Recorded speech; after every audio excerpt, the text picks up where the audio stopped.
join us on the, on the stage.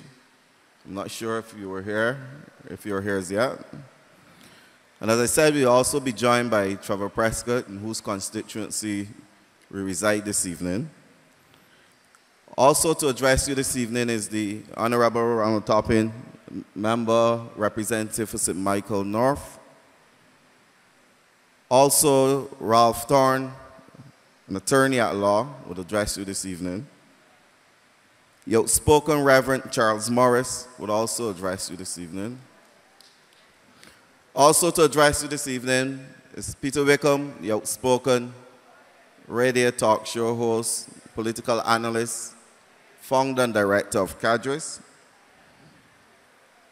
And last but by no means least, the Honorable Leader of the Barbados Labour Party, the Honorable Mayor Maura Mortley, will also address you. So I want to welcome you, and in welcoming you, I want to just say a few words to remind us why we are coming together, why we have been coming together for the last 7 sessions across Barbados. And it's not so much about speaking against a government or the government, but more so about exercising a democratic right. A democratic right to speak, a democratic right to oppose, a democratic right to be heard, and a democratic right to be included. So this is more about democracy and inclusion than it is about speaking against a government. And today, as you open your papers, I'm sure most of you would have seen, we are at a point where a nation is in tears. People all over across the country are weeping and crying because tomorrow they don't know how they will put food on the table, how they will pay their bills, how they will continue to provide for their families and the children, how they will continue to keep a roof over their heads. And what has been so contrasting and so alarming to me, the pictures always say a lot. And when I opened the Saturday Sun, I saw a Minister of Finance smiling. I saw a Minister of Housing smiling. And then 2 workers from the NHC weeping. That, to me, was a contrasting image. And these things we must read and we must pay attention to. Some people say pictures tell the greatest tale. Therefore, these forums provide the opportunity. Because if you don't have a government to speak to, you must speak to one another. And if you don't have a government that will listen to you, you must listen to each other. And if you don't have a government that provides for you, then we must come together and try to find a way to provide for ourselves. And it seems to me that we are under what you call a national gag. Because it appears that whoever has an opposing view are the object of some kind of attack, accusation, or threat. And this, to me, is not democracy. This is not what you voted for since 1966. This is not at all what you voted for in 2013. And on my way here, a very vivid image came to me. And I was trying to understand what it is that this government was really about. And I said to myself, you know what? Maybe they misunderstood the voting process. And I'm going to explain it. On election day, when you go to the voting polls, there's a gag order imposed on you, or you're not supposed to speak within a specific limit of the voting booth. And I said to myself, maybe, you know what, the government probably thought that that gag order was supposed to stay in place until the next general election in 2018. Maybe they misunderstood it. So after exercising your vote in 2013, maybe you weren't supposed to speak until 2018. You weren't supposed to have an opinion until 2018. So I think this is what all the fuss is about when citizens speak out. They're misunderstood. So you must forgive the fellas. They must be young. They must be new to the thing. And, you know, you must forgive them a little bit. But as I said, this is not about opposing a government. This is about having a democratic right to talk about bad policies, policies that support football rather than families working to support their children. And I'm a community person, and I will be the first one to support community football. But if I were to have a choice to support, put over $1 million in football, or to engage, provide meaningful work for women to support their children and send them to school and to pay their rent, I think I would choose the latter. And this is primarily what it's about. It's about bad policies. We are suffering from bad policies, bad decisions, and our economy is dying because of bad policies and bad decisions.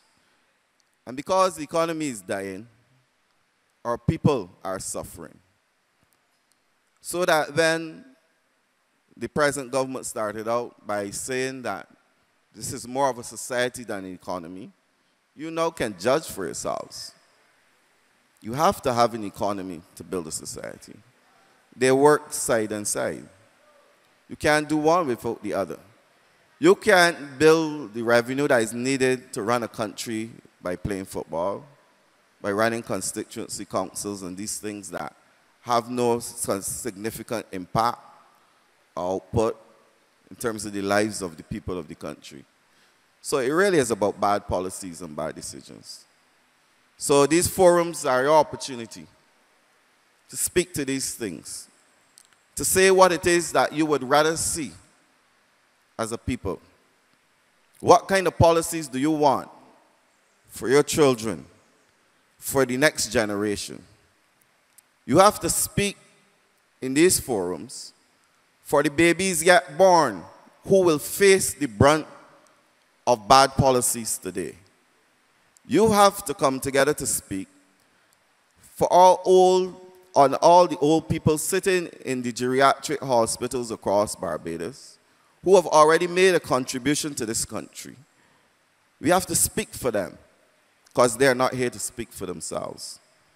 We have to speak for all the displaced workers who were sent home on Friday in tears and those before, because maybe they don't have another forum outside of this to speak for themselves.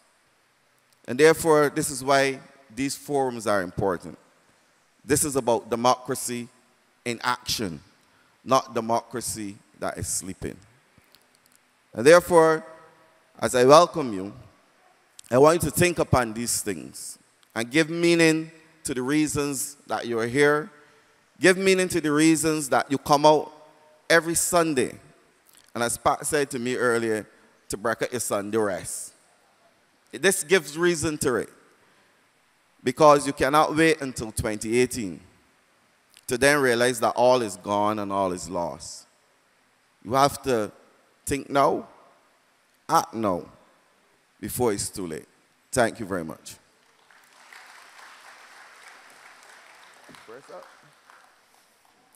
So I want to invite my friend, my representative in St. Michael Southeast, the young attorney, Santia, Honorable Santia Bradshaw, to the podium.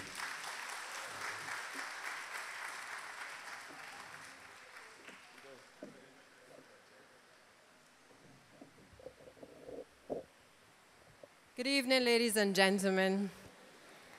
A pleasant good evening to all the people from St. Michael East and all the people who have journeyed from St. Michael Southeast, but also to the people across Barbados, irrespective of their political persuasion, irrespective of their age and their seniority, that have come here to the People's Assembly this evening, held with the interest of the people of this country at the heart of the Barbados Labour Party. Now, I want to begin this evening by sharing a little something with you. And it is that I am often asked the question if I'm enjoying my tenure in Parliament. No matter where I go across Barbados, people ask me the question, am I enjoying being in Parliament? I would have served in the Senate, and as most people would know, the Senate is not as robust in the debates as the House of Assembly. And I remember on the night of the election when I was, well, it would have been the morning after the election results had been announced. I remember being asked by a reporter how I felt about being elected as a representative for St. Michael Southeast. And I said to the press that I had a mixed emotion. It was a mixed feeling I had because, yes, the Barbados Labour Party had performed well in the election, but we were not the government.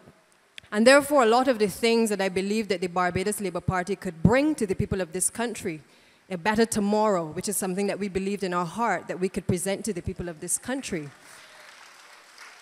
I now felt that having gone through an election campaign for the first time as a candidate myself, that I was now unable to fulfill a number of the things that I'd wanted to do once elected to public life. And it was with that in mind that I entered the House of Parliament and began my career as the elected member for St. Michael Southeast. And every day I asked myself, as I've seen the policies of the Democratic Labour Party meted out on the people of this country, whether I could do things for the people of this country without being in Parliament. Because it hurts me to know that there are people suffering, not only in my constituency, but people across Barbados. And it is almost as though the government members seem not to fully understand or appreciate the full extent of what is happening in this country. It sickens me to know as well that we have been leveled to debate in this country, which is about whether somebody's dog knocked down somebody's guard wall or a fence or jumped over somebody's fence.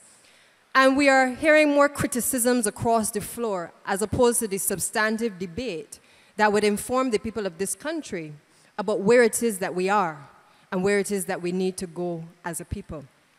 And so I must admit to the people this evening that there are times when I feel that better can be done. And I know in my heart that a Barbados Labour Party government would have been able to bring a sound future for the people of this country.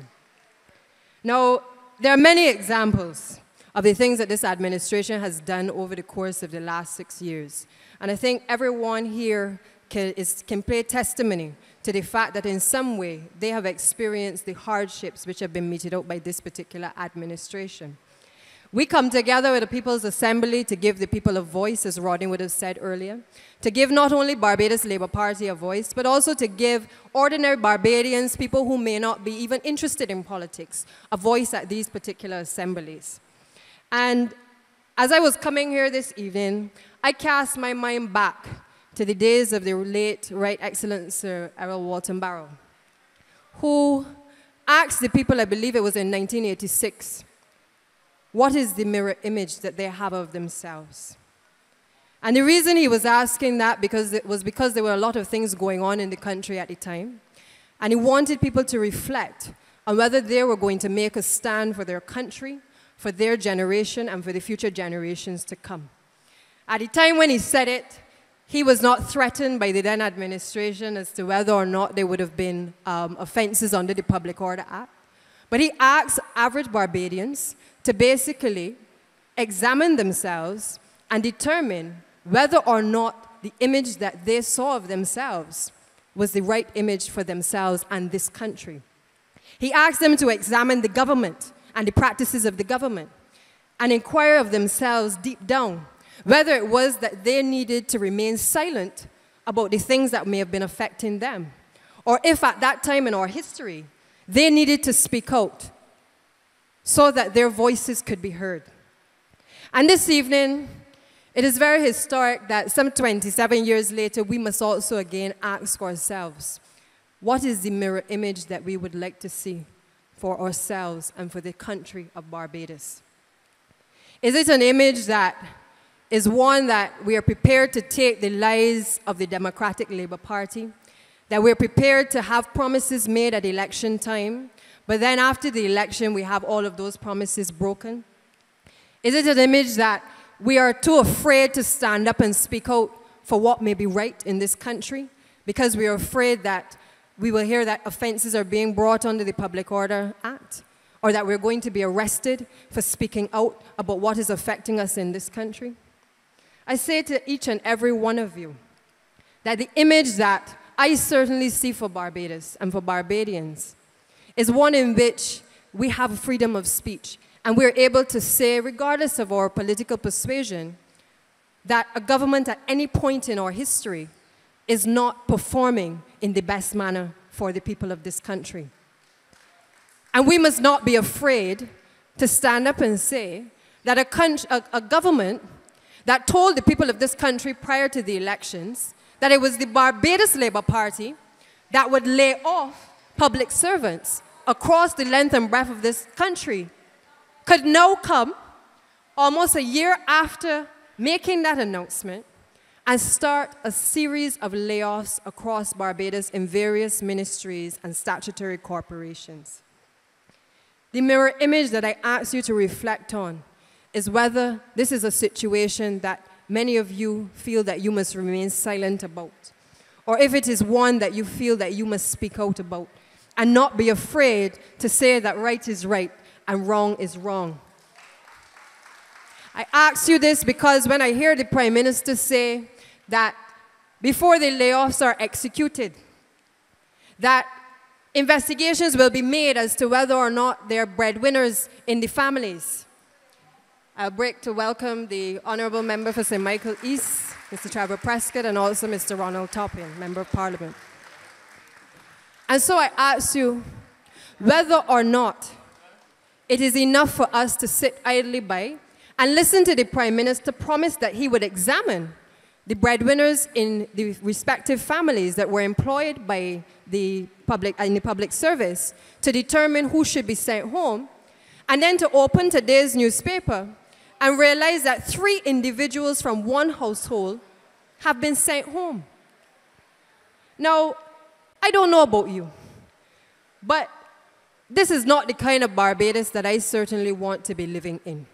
This is not the kind of Barbados that I believe that we want to leave behind for future generations, where even in our political process, the word of the politician is something now which is cast aside to the detriment of the people of this country. Because the Prime Minister, when he does speak, seems to misspeak more often than he speaks. And then you have a situation where the various ministers seem to contradict what he has said on every occasion. I have situations where I'm sure most of you have heard, with the people in the drainage unit, several from St. Michael's Southeast, were told on the day that the Prime Minister visited them that in another 6 months, they would have a program up and running again, giving the people of this country a hope that no doubt is unrealistic in the current economic climate that the country is facing. And this is unfortunate in this time that we are living, because the reality is a lot of people want to aspire to have a job. People want to be able to feed their families. But it is not fair to the people of this country to be promised things and then have the very things that they've held on to, or the very things that they voted for the Democratic Labour Party for in the last election, then taken away from them in the dead of the night, with no respect for themselves or even their families.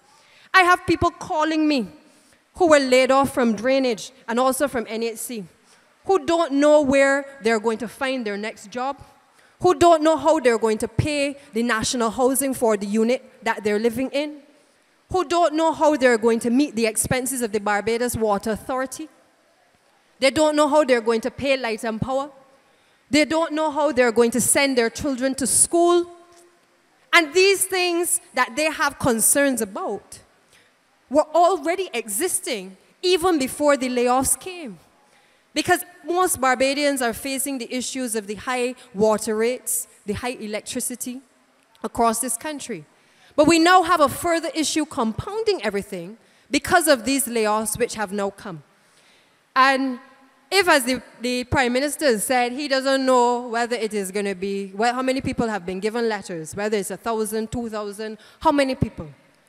How do we know that we can believe the Prime Minister that it's only going to be 3,000 people and that it isn't more in terms of the layoffs? Because I suspect that the 10,000 that he spoke about in the election is really what is in his mind that he will have to lay off over the next few months. But he blamed the Barbados Labour Party and said that it was us that were going to be responsible for the layoffs. And I say to you that you must not be afraid to speak out. You must not be afraid to call a spade a spade. A few days ago, I was on the Barbados Parliament website. And what they've done in Parliament is that they now send us notice of whatever is coming up on the order paper. And on Thursday, there was no mention of the repeal of the Public Accounts Committee. But by the evening, there was on the order paper the repeal of the Public Accounts Committee. And I don't know if people who are here this evening and those who are listening understand fully the implications that we are facing in this country by this government. Because the Public Accounts Committee embarked on an exercise a few months ago to investigate the National Housing Corporation. We've had significant delays in the investigations. Some of the information that came out over the past few months, the Democratic Labour Party had issues with what was coming out because a number of things were found, a number of discrepancies were found in the National Housing Corporations. There were contracts that had not been fully executed. There was monies that had been transferred to the NHC which had not gotten parliamentary approval each month for the last, I believe, 18 months. And the Barbados Labour Party, through the Public Accounts Committee, which by law is there to investigate the statutory corporations and any infelicities that might appear in these bodies for which your finances are being spent by the government of Barbados, decided to investigate the National Housing Corporation. And what we now have is a situation where, because the Barbados government seems afraid of the fact that these hearings were held in public and that the press could report on the hearings, that the people that have computers could tap into the internet and see what was happening and could realize what was happening in these various statutory corporations, that they have now, instead of coming to the floor to debate the issue of whether these hearings should be heard in private or in public, have now sought to take away one of the institutions through which the people of Barbados have the opportunity, through the leader of the opposition, to be able to investigate what is happening in this country, in the public administration of this country. And I say to the people tonight that this is another example of the Democratic Labour Party attempting to silence the people of this country. I say to you as well that a Democratic Labour Party came to office in 2008 telling the people across this country that it was about transparency, it was about accountability, and it was about integrity and integrity legislation. But by their actions since 2008, they have demonstrated to the people of this country that they are not about those things, that the very things upon which they said that they stood and that they believed in, and upon which people of Barbados voted for them, they have now step by step sought to reverse all of the fundamental things that our forefathers since independence have laid in this country, Barbados. It is an unfortunate place that we find ourselves in. because the Public Accounts Committee was due to meet tomorrow. And I believe that by placing it on the order paper, it is very likely that they will adjourn the matter once again and perhaps move to have the issue debated sometime very soon. But it sends the signal to the people of this country that the Democratic Labour Party wants the people of Barbados to remain ignorant about the way in which government finances are spent in this country. And we cannot remain silent anymore. The Democratic Labour Party came to office as well in 2008, stating that they would pass the integrity legislation.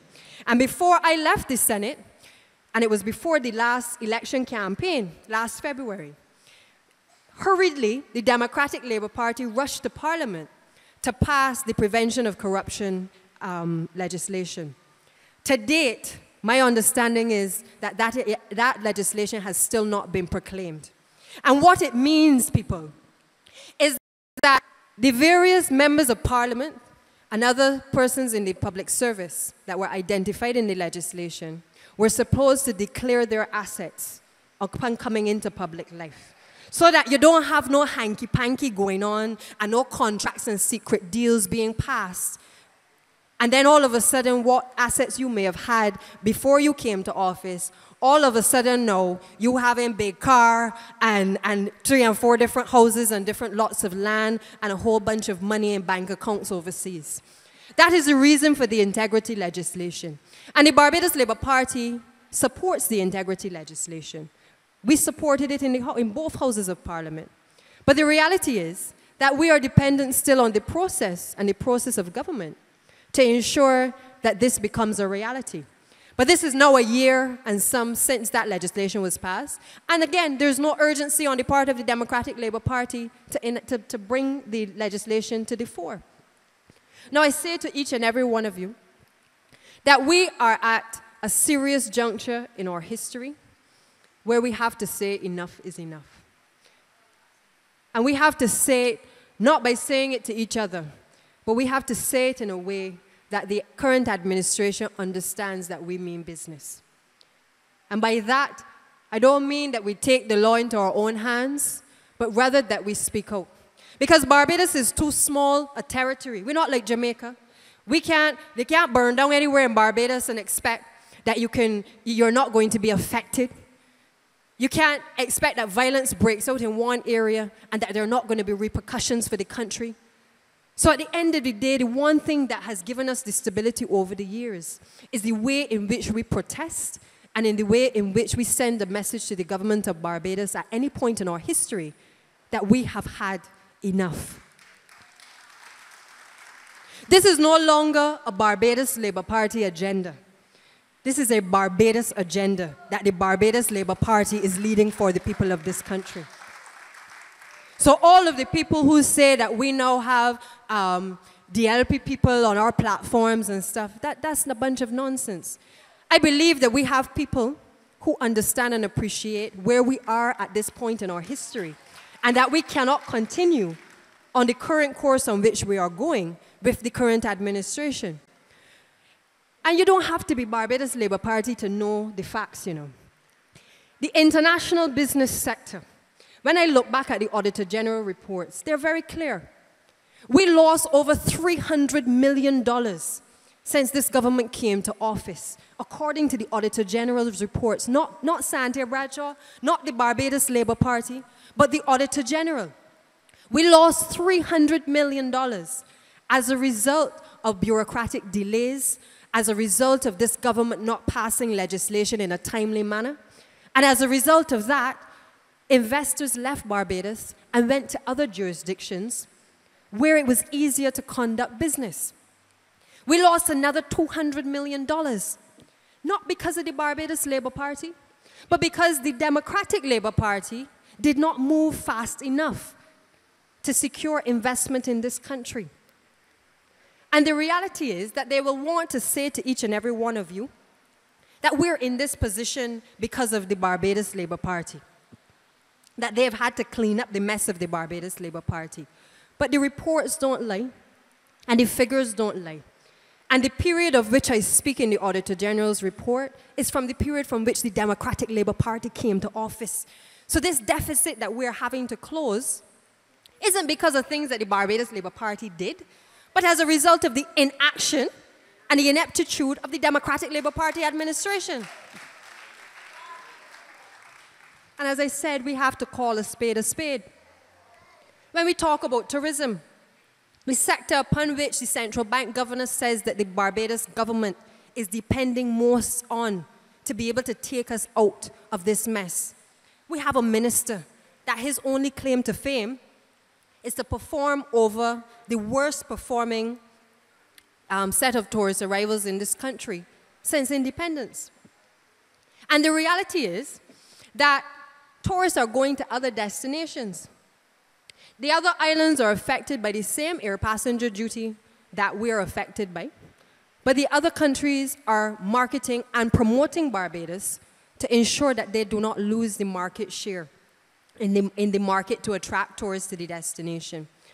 Up to this day, and since the budget was pronounced in August, the Minister of Finance nor the Minister of Tourism have come to this country and said to the people of this country, what is the position with the IADB policy-based loan? We were supposed to acquire this loan since August. He made mention of it, and this is what we were supposed to be able to utilize in terms of funds to not only pay our creditors, but to be able to promote and market Barbados, to give us the edge as we once had over our competitors.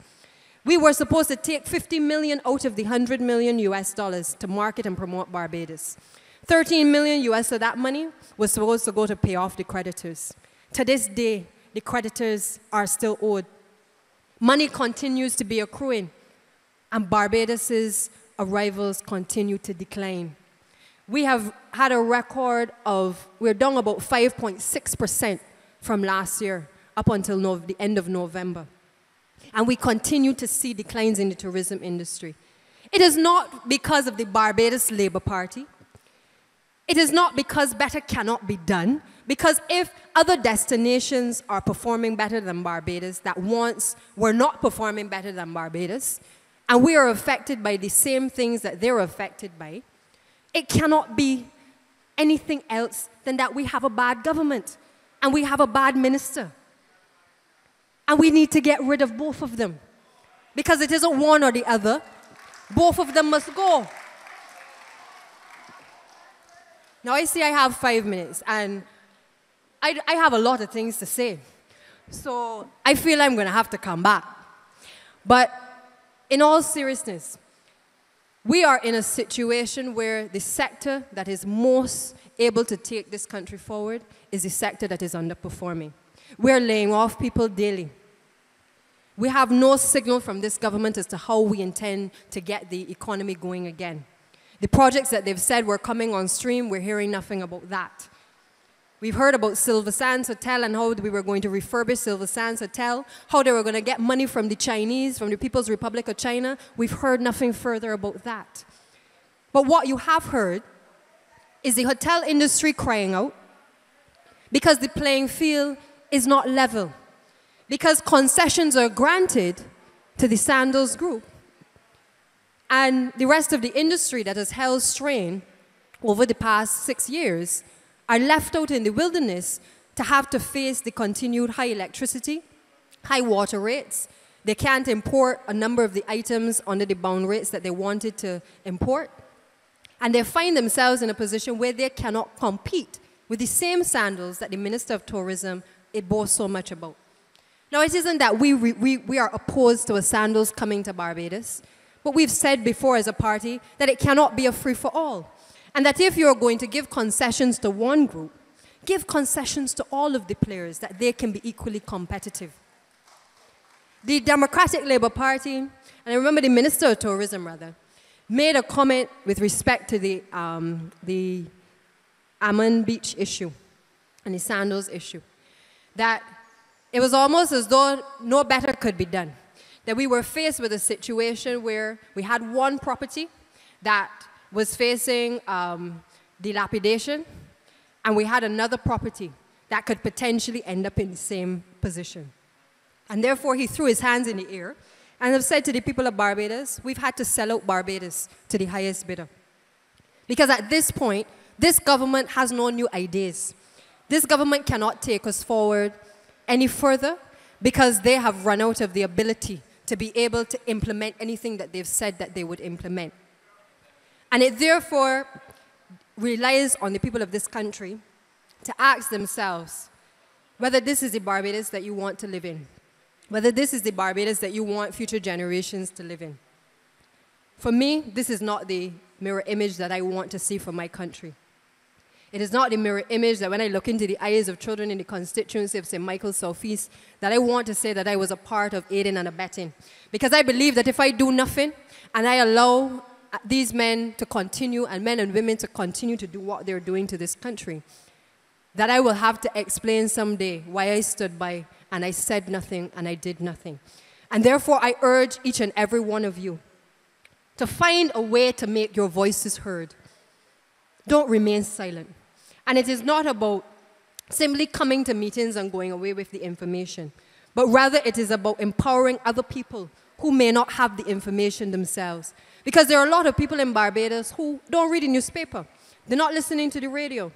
And unless things directly impact on them in that they're not able to pay their bills or they're not able to meet their expenses, then the reality of what is happening in this country does not hit home.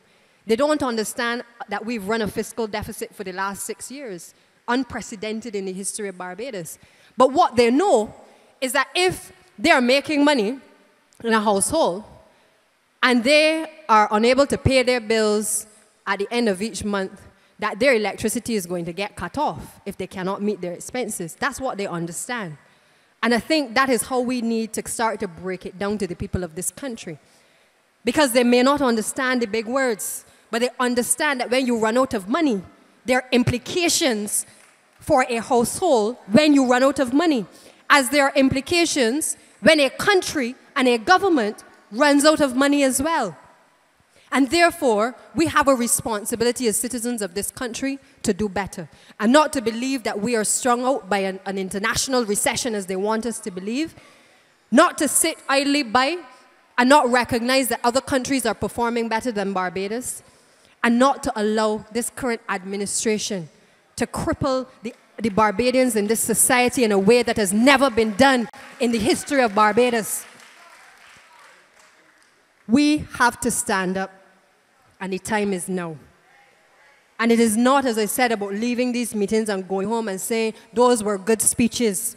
It is about taking action in various ways. If we have to march, we will march. If we have to speak out, we will speak out. And if we have to rally together arm in arm and we have to cry in this country with our brothers and sisters, we must do so. But what we must never do is sit on our laurels and allow the Democratic Labour Party to ruin this country, Barbados. When the call is made by the Barbados Labour Party, and I know the leader will make that call very soon, but the call is going to come from the people in this audience. The call is going to come from the people of Barbados. Because the crying cannot continue forever. And the rumblings that we hear across the country will come to an end. But we must realize who the real enemy is. And the real enemy is not the people who cut off the electricity. It is not the people who come to turn off the water. It is not the people who stop us from being able to pay our bills. It is the Democratic Labour Party. And remember, they are the enemy, and the enemy must go. I thank you.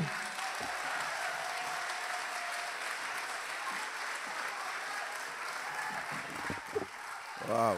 Thank you very much, Ms. Bradshaw, for warming up the crowd.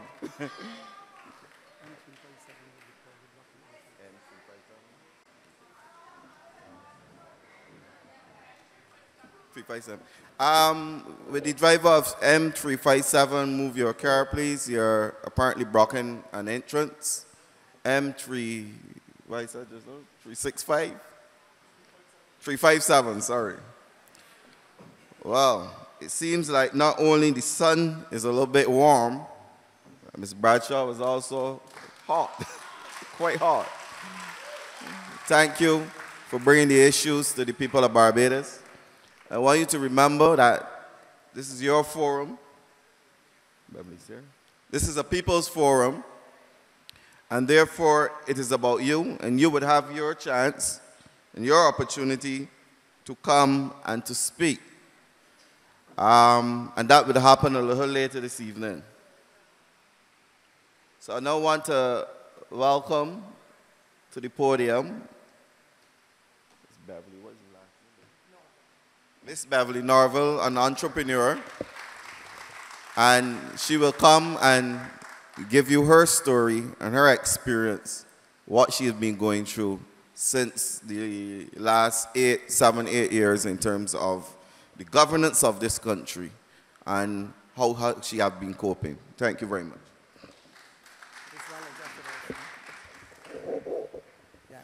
Hi, good evening. To start things off, I just want you to understand that I've taken a very neutral position, so I'm not pro one party or the other, but I'll just give you a background as to my personal life experiences. I grew up in a very democratic Labour Party household. I didn't just have a size like this picture of Errol Barrow or this, it was huge. My father was a supporter from 1960-something. To my mother would actually always say, this is not party headquarters, like, take it easy. So I can basically say I am an Errol Barrow Dem. However, with this administration, I have great difficulty. Basically, I've been in business for about 26 years. Employed 2 people, you know, function, raised 2 children as a single mother. And for the first time in my life, I'm having great difficulty making ends meet, wondering if I'm going to pay my mortgage, scrambling to get that check on the bank to meet my electricity bill before, you know, because I'm running like always behind. And I'm like, well, why is this? Because you say you're making all these different economic policies and changes, but yet still we're not seeing any benefit from it. And it's okay for a person to decide, I'll take a little stress, but when is it going to end? I can't see where we are going. And even if I look at the international market, they were looking at the fiscal cliff. They knew that if they raised taxes on the middle class, the economy was going to contract again. Here, all the accounting firms told the government prior to the 2 budgets ago, you cannot raise taxes on the middle class. It's going to cause the economy to contract. They went ahead and raised taxes on the middle class. It took away the disposable incomes. So then clearly businesses like mine suffered, because if people use their disposable incomes to have small services done, that's taken away from them. Then I suffer. If I suffer, then the lady that I employ to look after my kids, do the housework, I've got to cut back on her. I've got to cut back on my gardening services, and on it goes. And they seem not prepared to accept the responsibility for the actions that they've taken.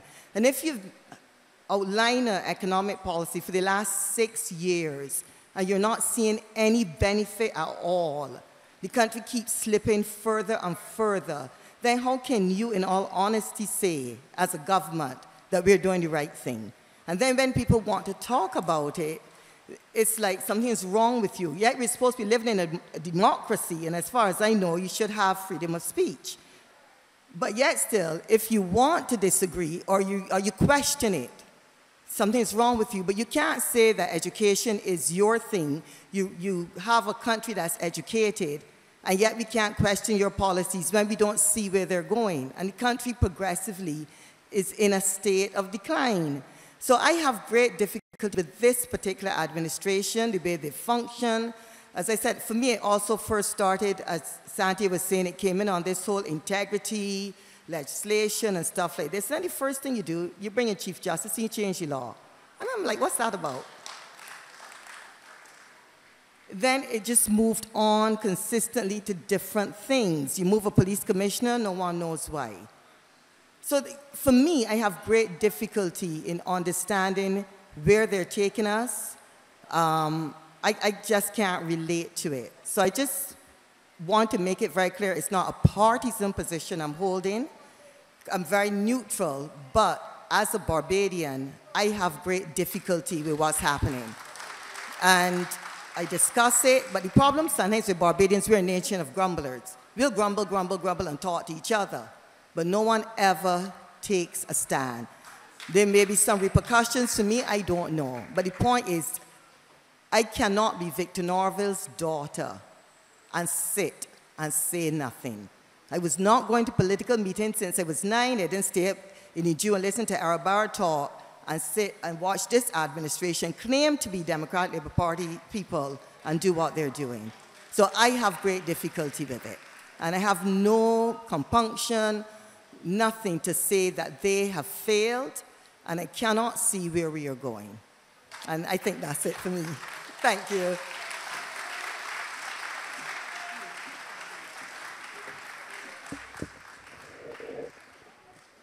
Thank you very much, Beverly, for having the courage to come and speak to the people of Barbados about your experience. We're sure that so many other Barbadians across the country are going through what you have been going through in terms of your business. And thanks for sharing and reminding us of the ripple effect. Because we are to be reminded that those 3,000 people that are being sent home, they're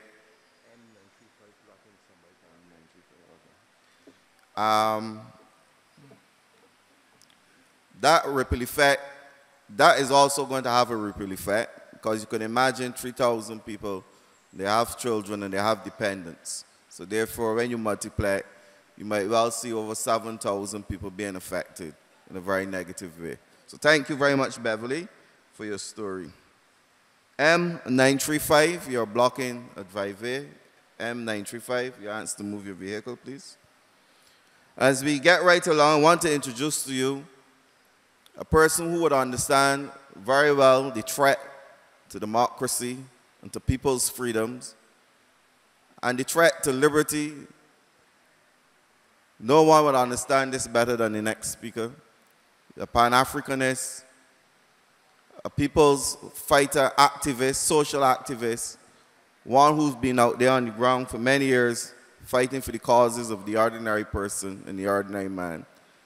The representative for this constituency, which we are in, St. Michael East. I bring to you the Honorable Trevor Prescott.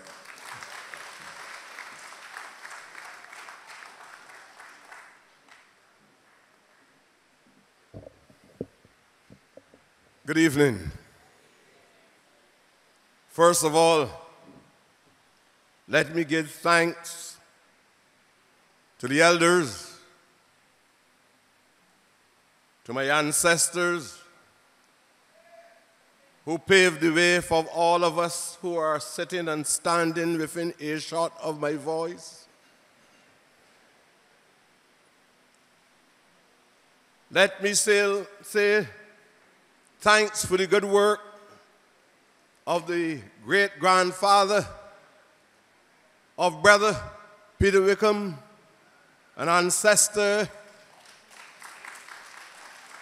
Clennell Wickham, the editor, the liberator, a man who stood on the pillars of righteousness for the freedom of people like you and me.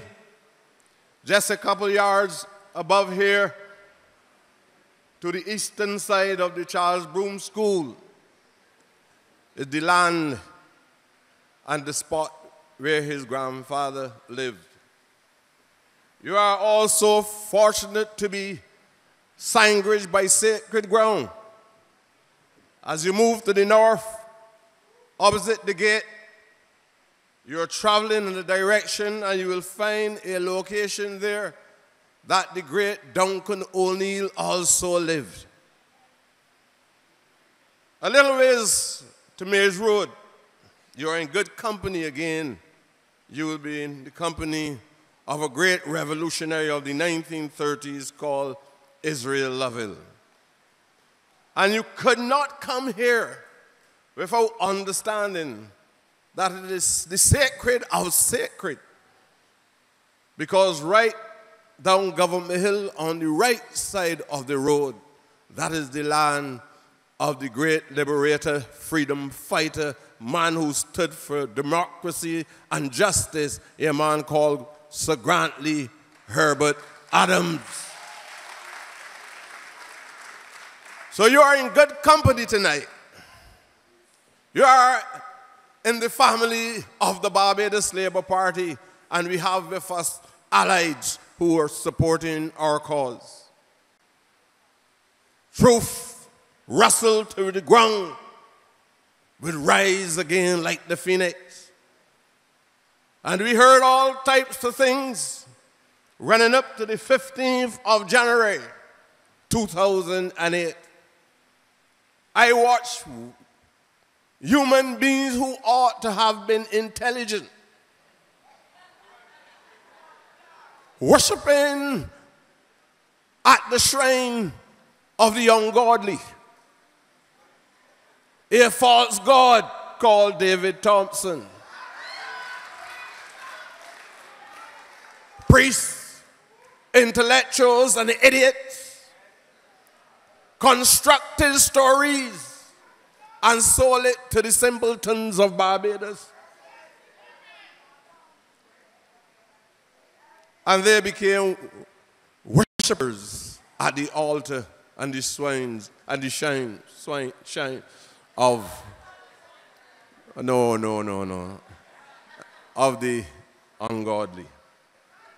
And tonight, I know that you've been, for the last few weeks that elapsed, hearing people trying to put rational thoughts, examining empirical evidence to justify how our economy grows and falls and collapses, how to balance the economy and all of that. But the major public issue that must be given priority at this moment is the cause and the call for the support of the workers of Barbados. And that's why I started off by speaking about Wickham in his Herald newspaper and Grantley Adams, because this political party was responsible in 1938 for establishing the first workers' institution called the Barbados Workers' Union. Grantley Adams and C.U. Springer and a number of working class supporters came together to form the Barbados Workers' Union.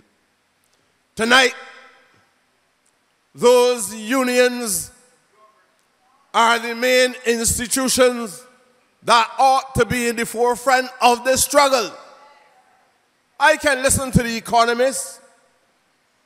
I can listen to all the scientific analysis that shows me how the economy slides downward. But the men who are in charge are responsible for the execution of the policy.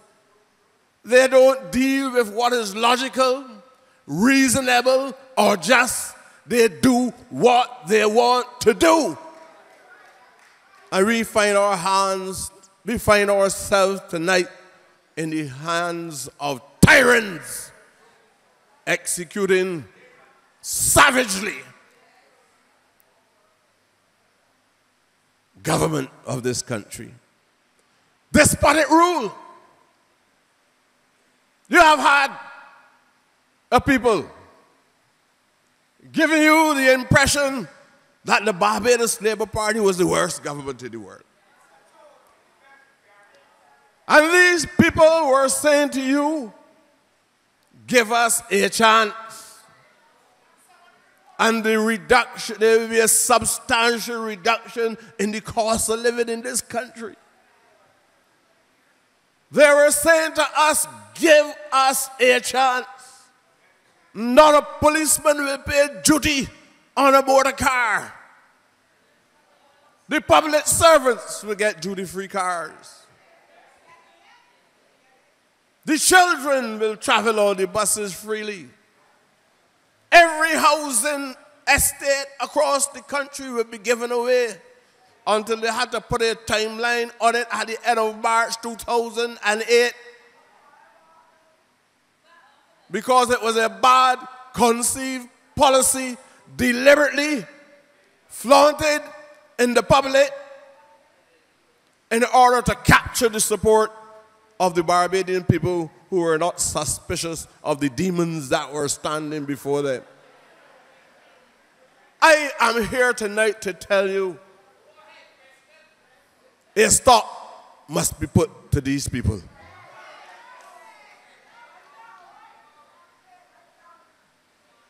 We have endured this for too long. And we want them to know that we cannot wait until we get rid of them out of the government of Barbados. I don't think we need to polish it up.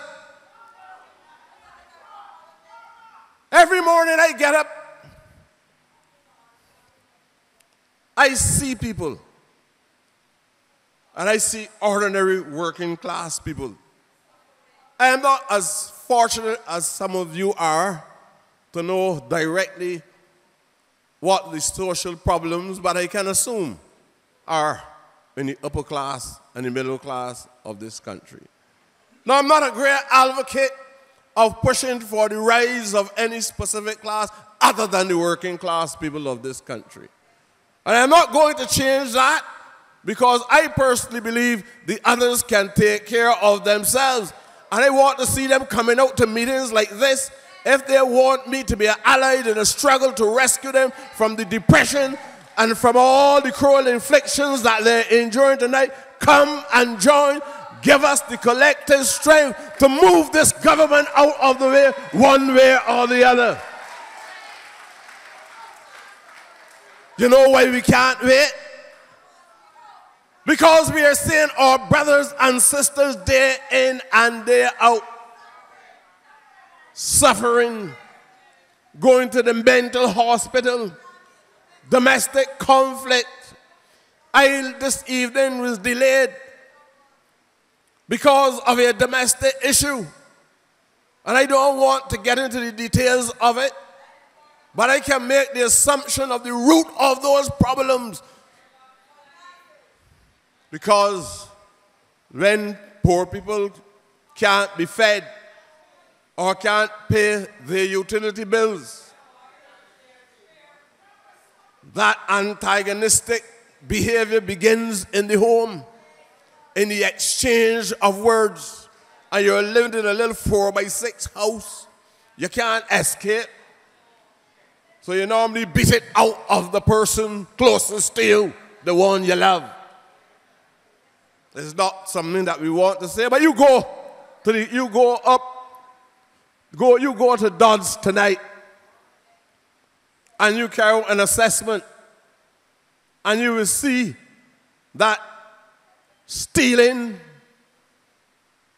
all types of criminal acts, a large percentage of them came as a consequence of poverty and the effort to try to resolve hunger and in order to supply food and means for your families in this country. You know why we can't wait? Because we have a commitment that we must honor to our people. Or not we will be betraying the trust of the very ancestors that I just referred you to. Because these men and women from the first half of the 20th century and even prior to that, these people sacrificed their lives. And they knew that when you are dealing with demonic individuals who don't care about reasoning, who really believe in impulses and achieving the ends, and no matter what the means are, they will achieve the ends. No problem with lies and propaganda and distortions. They can tell you all these things and smile and sleep well. So you have prime ministers promising you things. You have ministers promising you things. You're even waiting on a minister to speak today to promise you something. And every promise that has been given has been dishonored. You have a group of people who are using force to control mankind. No respect for democracy. We have had men in history that probably would be remembered for life. Let me tell you this. I have had the experience of this government in the first 2 years of a man called David Thompson. I have no mercy, dead or alive, for him. I am not a chicken-hearted person. I know what he did to me, and I know what Minister, so-called Minister Saku, did to me. I end up standing in a box in the magistrate court, swearing to the truth, the whole truth, and nothing but the truth, so help me God.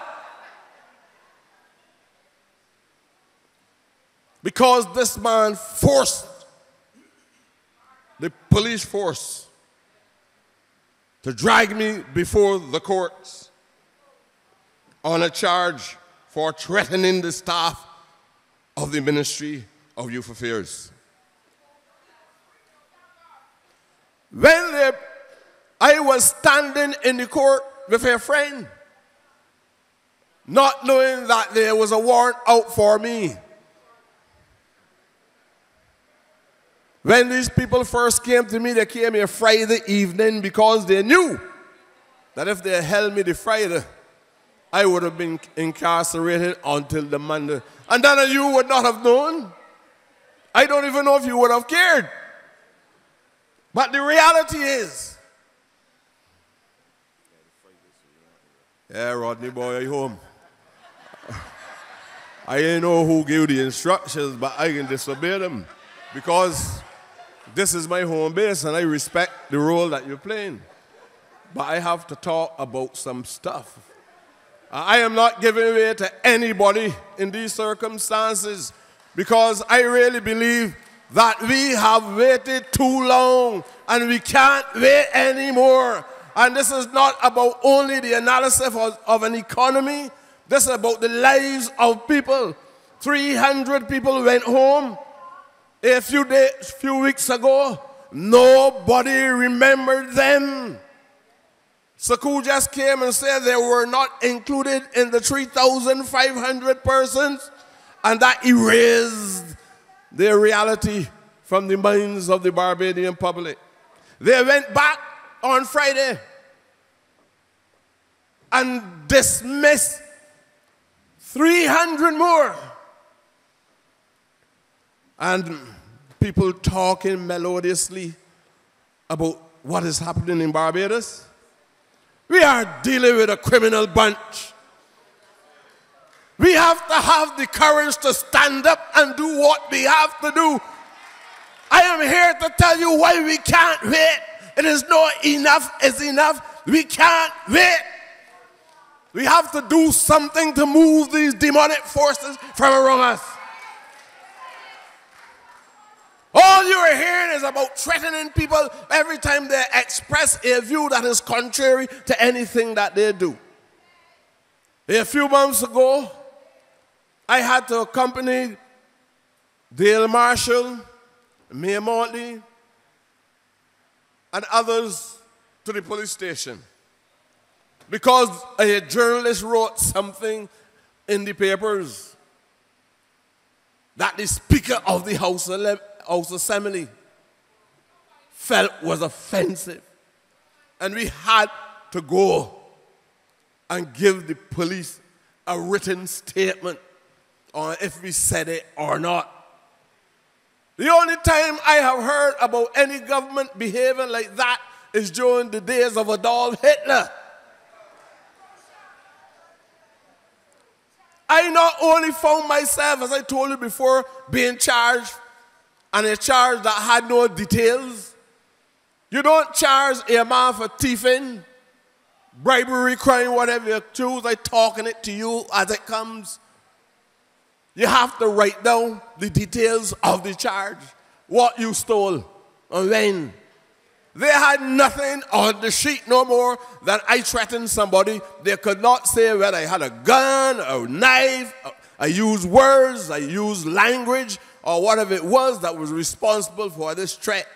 And therefore, I want to thank the Honorable Mayor Maltby for standing up as my attorney and dealing with that matter on technical grounds. The magistrate said, Miss Maltby, I hope you will return to these courts to impart some knowledge and guidance to the younger attorneys. I want to thank Mayor Maltby. I want to thank Mayor Maltby. But that is not all. A few weeks after that, they had a man, a deputy commissioner of police, appointed to carry out an investigation for human trafficking. I want you to understand what, I don't want to talk about myself, but I want you to understand the nature of tyranny. David Commissar was questioned for human trafficking. Thelma Burnett, it's not a laughing matter. Thelma Burnett was questioned for human trafficking. Baba John Howell was questioned for human trafficking because a plane came here from Ghana with a number of African brothers and sisters, husbands and wives, university lecturers, and social commentators were on board. People went to Trinidad for a few days and came back in time to catch the plane to this black country. They held the people at the airport, locked them up, caused one of the women to be subject to sexual abuse. Also, the man who was responsible for the security took the two people to work weeding around his house and did not pay them. And I had to step in. And when he discovered that I had the information, he probably feel that I am a madman. He rushed to the Defense Force headquarters, left 2 envelopes, a bag full of money for paying the people for the work that they did. And the case, the sexual assault, remains on the books at Border Hall tonight.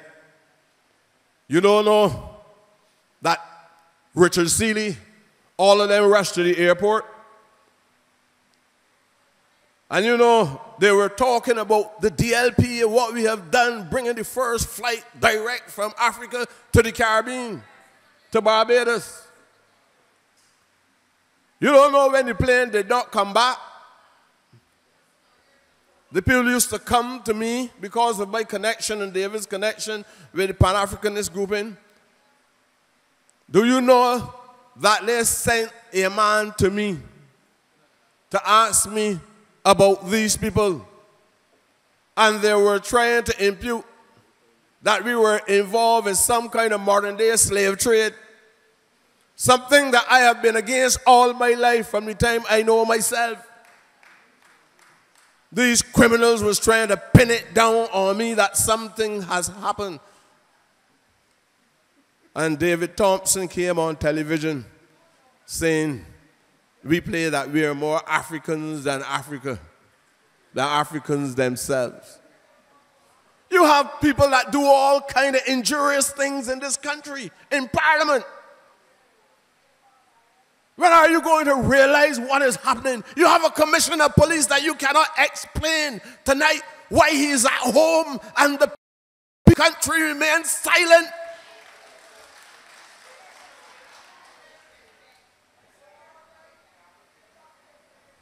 You sacrifice this country on the altar of deception because of a false God.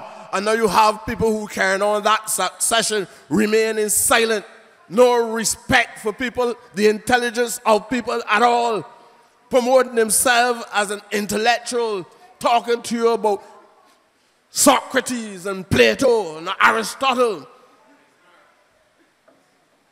One minute he pretends that he is in love with black people because of the place from which he has sprung. And you remain silent. Now I want you to see things as they are, and not as you would like them to be. I really believe that you were in the hands of a great dispensation, the Barbados Labour Party.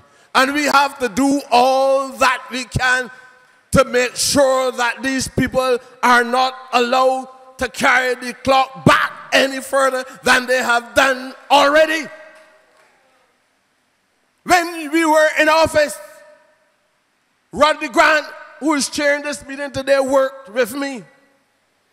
We had a scientific analysis from the Inter-American Development Bank on poverty.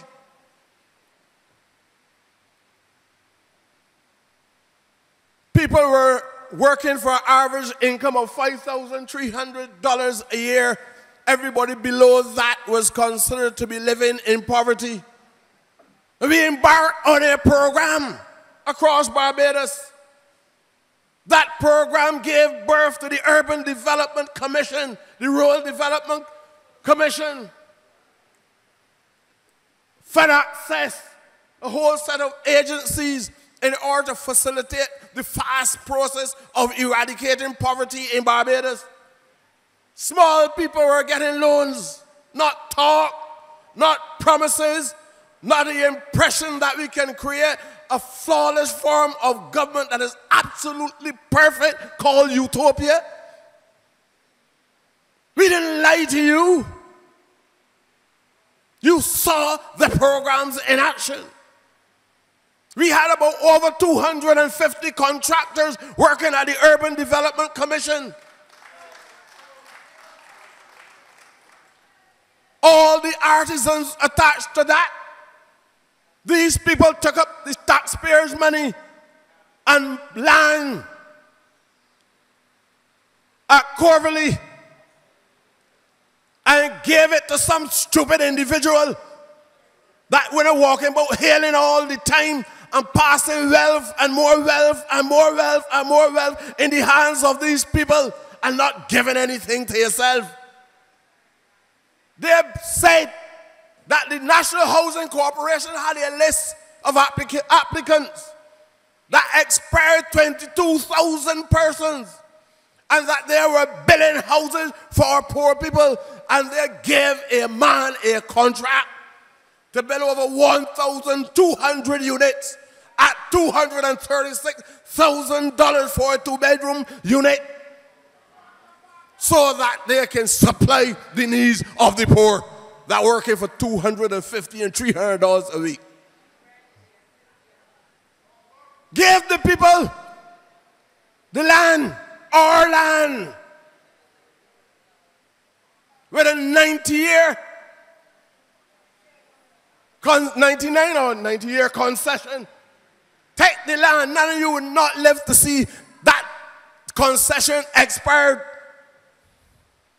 He has land. Build houses on it. Got the houses, cramp up.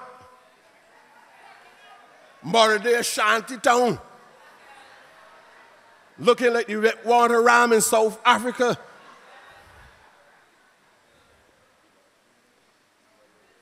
And you know, nobody can buy the houses. That's the first thing. And nobody don't want to buy the houses. The man probably get over 65 or 70 units so far. Come in, Rodney. 65 or 70 units so far. Stop construction. Keeping karaoke on weekends.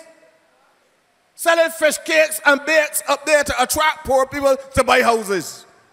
But you understand clowns at large? And this is what the DLP has done to you.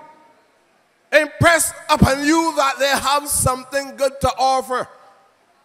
Manipulate and use deceit and propaganda in order to win an election And then these headless men could not construct a workable program or policy that can get the economy going. You mash up the CSME, the whole concept of a Caribbean integration. A prime minister admitting his grandfather is from Guyana. But if a Guyanese wants to come to Barbados, ever so welcome, wait for a call. Now you have to answer yourself. Because sometimes we believe that positive thoughts, wisdom provides the answer.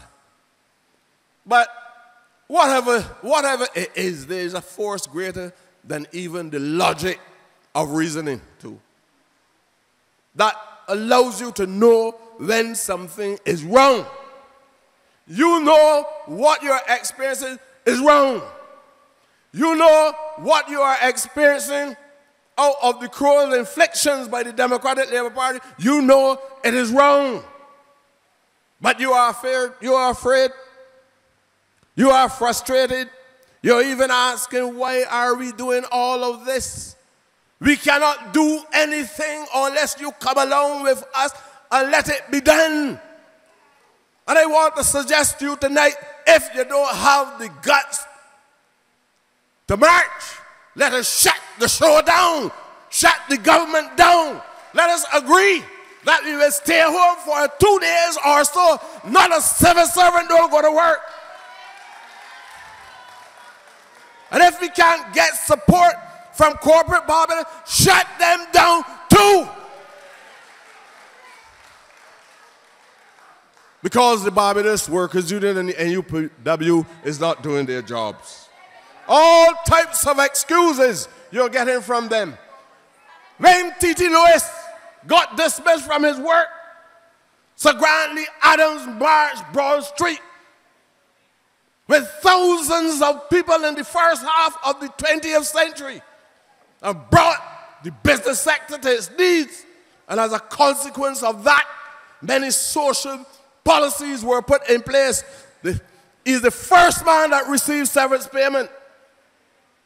He's the first man that received a month's notice for dismissal. That is the groundwork. The dynamics of life give birth to other institutions. We can shut these people down as long as the unions remain impotent and anemic. These people will continue to behave the way that they do. If the union had confronted them openly already, they would not be dismissing people that work in 17 years, 15 years, and don't care, and people talking as though each human being is a statistic, that you can dismiss people as you like because you have no conscience, no social conscience underpinning your responsibilities. You don't send home 300 people and laugh. You don't talk about dismissal of 3,500 and laugh in a House Assembly.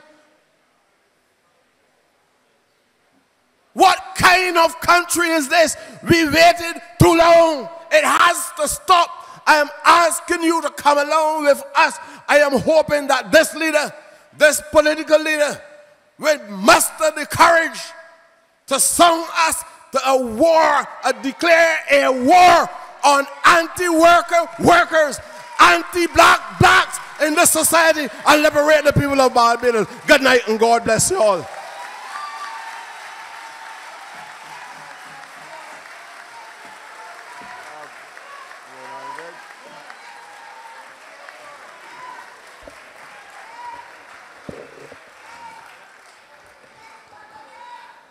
All I can say is thank you, Mr. Prescott.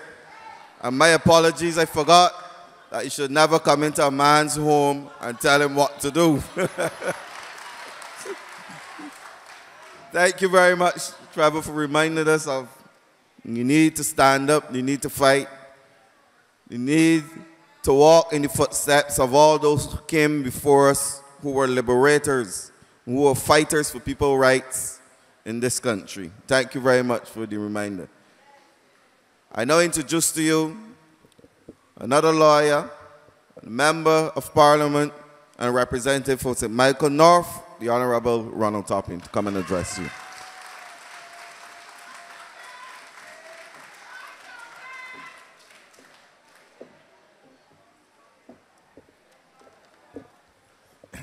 Good evening.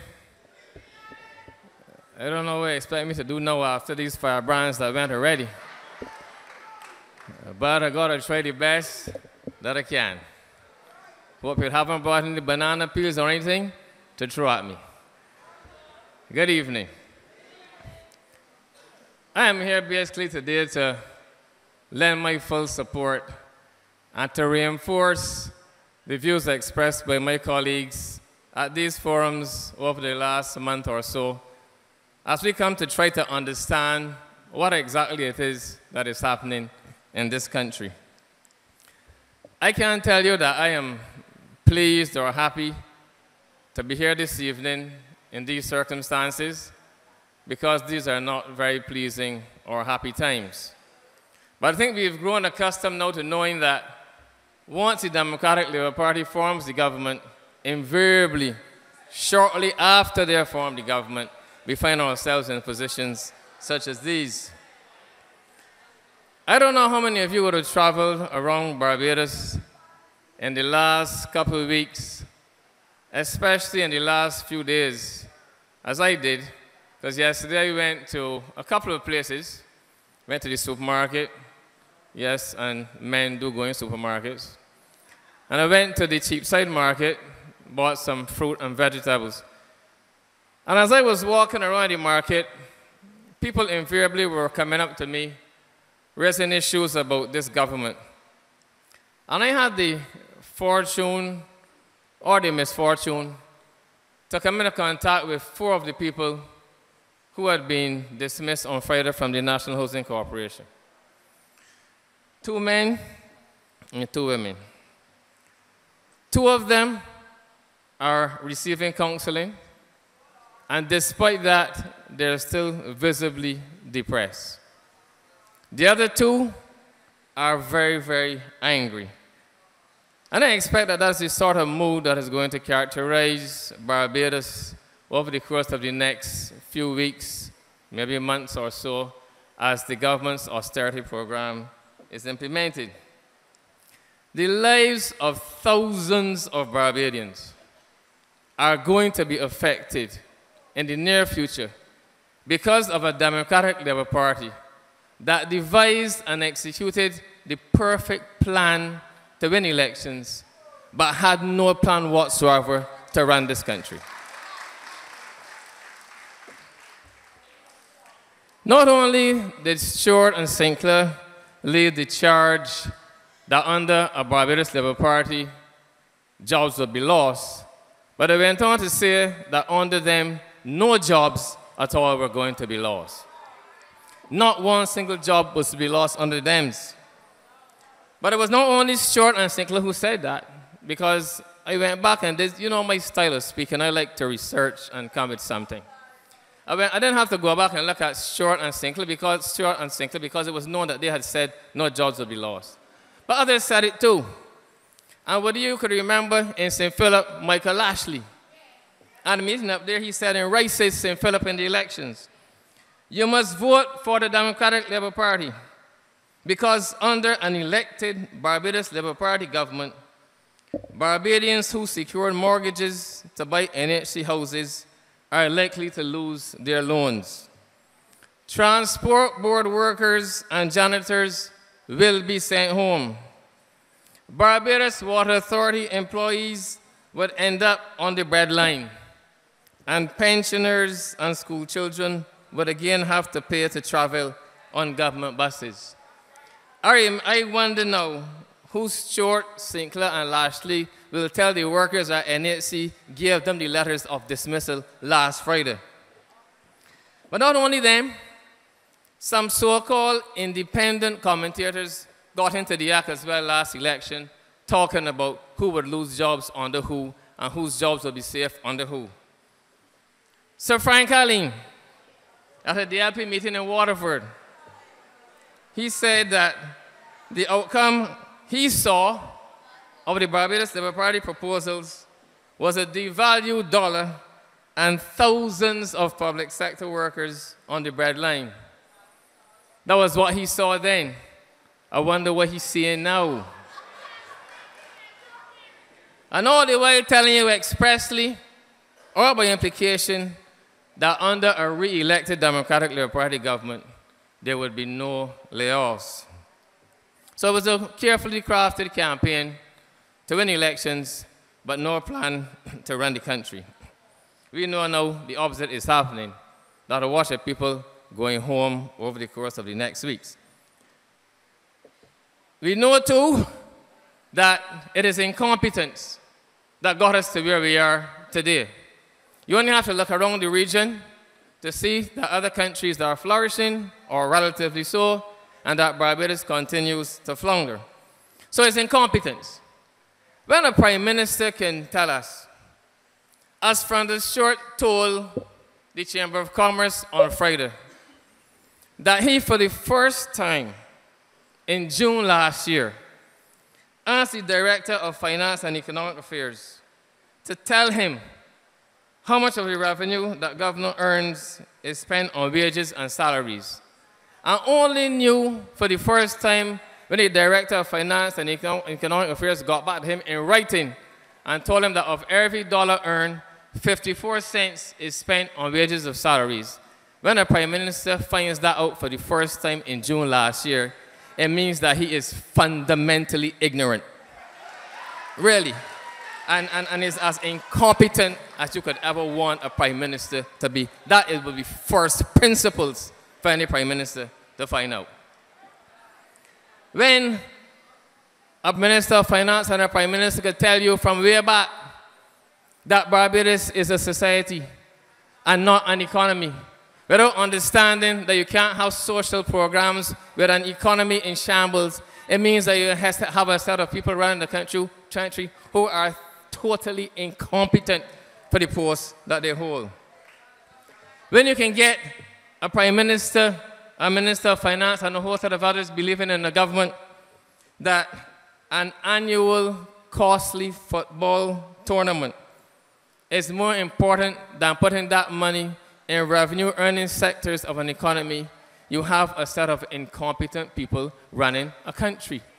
When you have a Prime Minister and a Minister of Finance and a set of people telling you that it's important to have constituency councils and functioning the way that these constituency councils do, you understand that they are lost. In my constituency now, it has reached the point where when you send people to the constituency council, they come back and tell you most times the place is closed. Or if they do find somebody to speak to, the council is now taking a new approach and telling them, well, if you can get Mr. Topping to put in half, we will look at putting in the other half. That is what it has come to know with constituency councils. And that is what a government has decided that it would prioritize at a time when the country needs money. A lot of the money of constituency councils is spent on ensuring that just regular meetings of council members are professionally catered. So you have a meeting between about 15, 20 people, and I don't know where they got to eat anyhow at a meeting that should last about an hour and a half. But anyhow, if you must eat, a couple of sandwiches could do. But not so.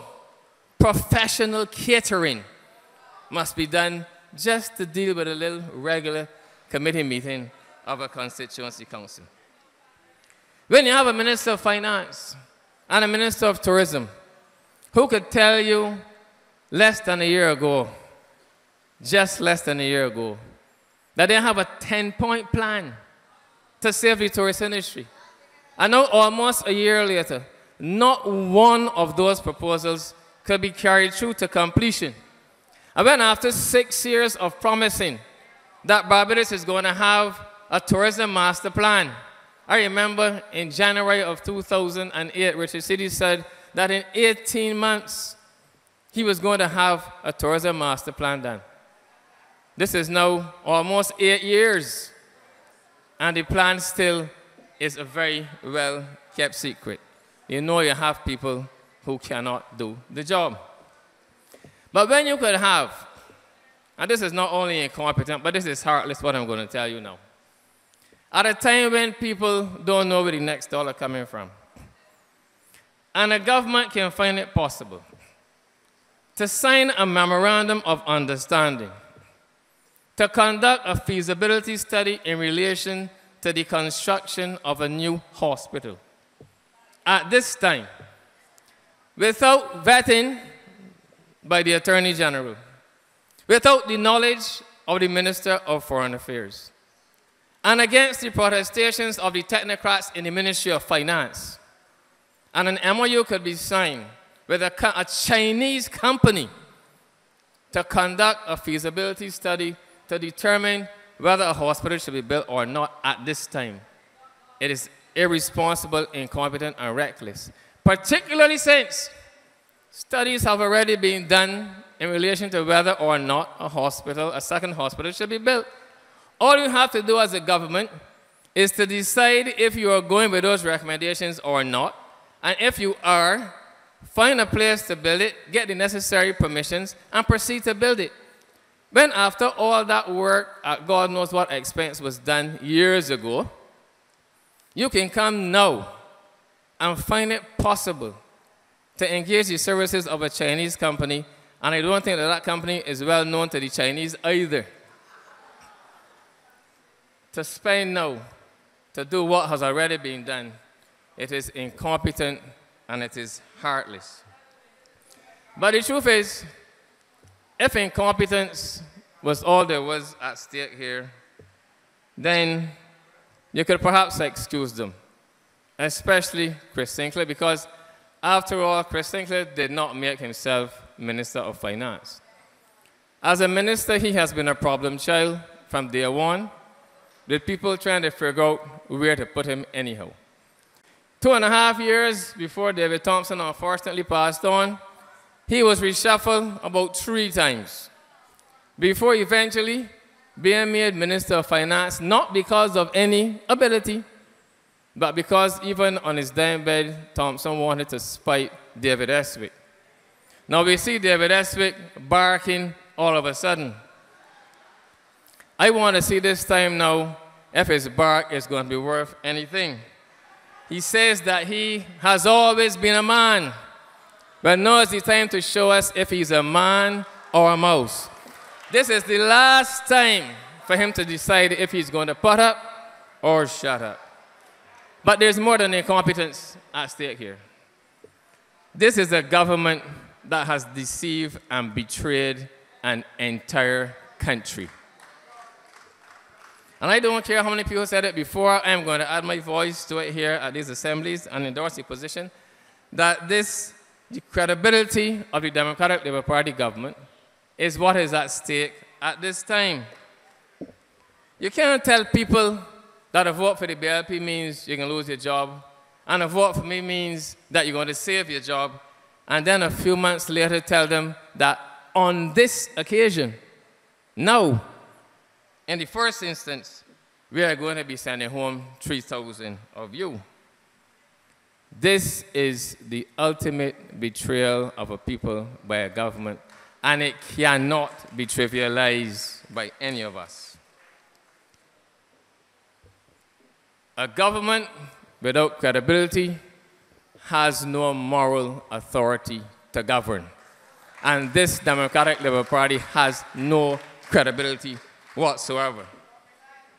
There's no point saying, as some of them now seem to be wanting to say, that at the last elections, they didn't know what was going to happen after the elections, because you are the incumbent government. You have all the information, you know all the facts, and you know the prognosis of what is going to happen. If not, even on that basis alone, you are unfit to govern. So to say that is merely to add insult to injury. I can try, boy. Now, you can forgive a bungling idiot because he's bungling, but he's an idiot. And you don't expect better from an idiot. But this goes beyond bungling. As I said, this is betrayal. And you out here, you are the ones now that have to decide where this is to go. We are willing to work with you. We have been working with you. But you are the ones that have to decide where this is going to go. Rodney, you got me to tell me here, boy, because you're cutting me short here. It's some information. But one thing that you can know for sure is that as we proceed, we cannot rely on the unions. We cannot rely on them. These unions now are huffing and puffing, but they're not blowing down the proverbial house. They're not doing it. After huffing and puffing, a simple apology from the government or a quote-unquote explanation is enough to cool them down. How times really have changed. How times have changed from when Leroy Trotman was going to close this country down because of a royal shop issue or an issue in Sandy Lane when the union had no legal grounds at all to proceed. How times have changed. All I can say tonight, Sir Roy, is that your voice is now like a mere meow. The roaring tiger has gone to rest even before he has gone into retirement. Dennis Clark, same thing. 1 minute threatening the government had better watch out. Next minute, he understands now why the government is doing what it has to do.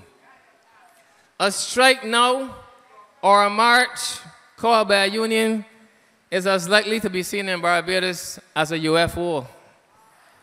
The business community too, contented to just come up to you in a supermarket or a gas station, busy to you, decry the government in a one-on-one conversation, but not willing to say anything publicly. So you can't depend on them either. It is now for you and for us to act, to speak up, and to act not only in your self-interest, but in the interest of those already betrayed and sent home. In the interest of all of those who are going to go home on the next occasion. In the interest of all the families that will be displaced over the next few weeks. In the interest of all the children, school children, who might not be able now to have any school clothes or school supplies to go to school. In the interest of all those temporary workers who can't now borrow any money from banks anymore, as we saw announced only in the newspaper today. In the interest of all those people who have been calling bailiffs, people are now calling bailiffs and telling them to come for the cars, fridges, stores, or whatever, because we simply cannot service these loans anymore. In the interest of all those people who shortly will not know where the next meal will be coming from, and who cannot now even suck salt because they can't even afford to buy the salt to suck. We need to have in this country the restoration once again of good, honest, decent, credible, and competent government. And it is in your power to exercise your democratic right within the four corners of the law to make your voices heard until that is restored to this country. Stay tuned. Stay tuned to the BLP station. The leader, I believe, will be making a call shortly. Do not be intimidated. No one is being encouraged to act outside of the law. We will be law-abiding, but we must make our voices felt. A government cannot be allowed to betray a country and it be business as usual. Ladies and gentlemen, we look forward to your support. Good night, and God bless you.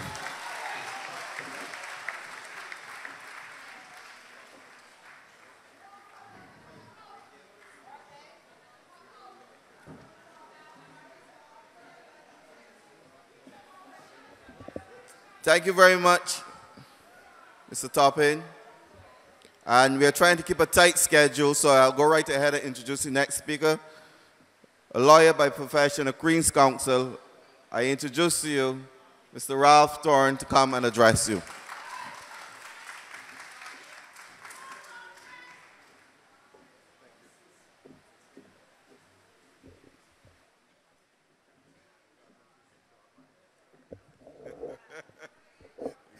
Yes.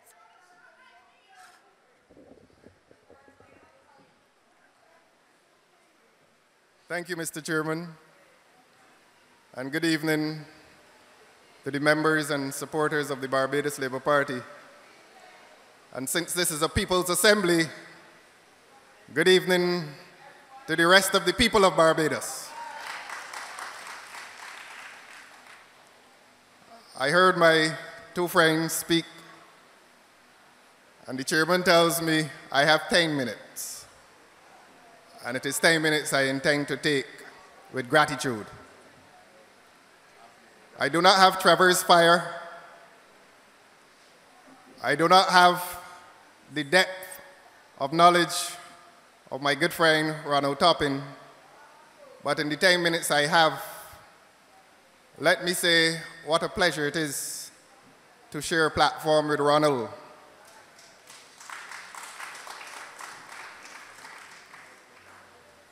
Ronald is about to set records, and it's in the course of setting records in St. Michael North. Why did I say St. Philip? He is about to be the longest serving representative of that constituency in terms of consecutive years. And I pay tribute to the wisdom, and it is interesting that this should come from me, but I pay tribute to the wisdom of the people of the constituency of St. Michael North, who have the good pleasure and the good fortune to have Ronald St. Clair Toppin as their representative. This is a man who came into politics unscathed. This is a man whose parliamentary service reflects the deepest integrity that you will find in parliamentary life in this country. And when he leaves, and hopefully that will not be for a long time yet, I know and I am sure that Ronald will leave as a politician who has rendered service, excellent service to his constituency, and who has done so because his heart has been among his people. And so, Ronald, I say to you, I could not have expended my 10 minutes unless I gave you 2 in the form this tribute that I can pay to a colleague.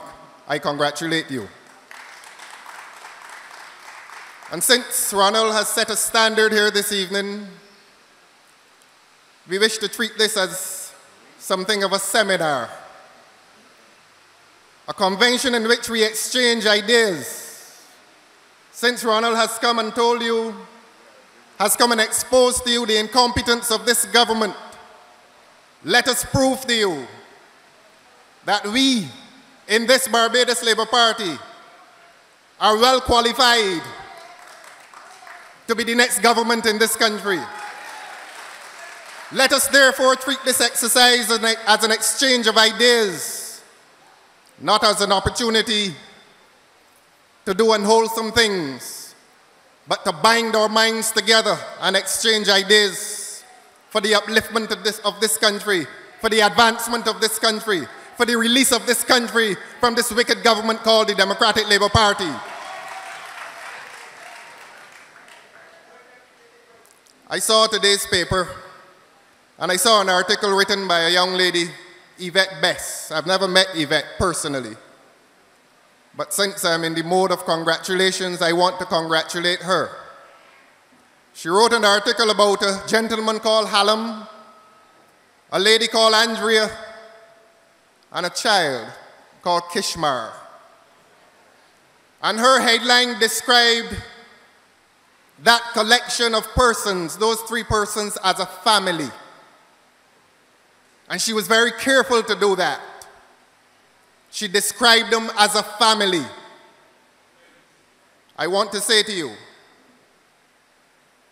that prior to 1981, the laws in this country did not describe Hallam, Andrea, and Kishmar as a family. That is how the law treated persons who were unmarried, who lived together, who bore children together. The law did not describe them as a family.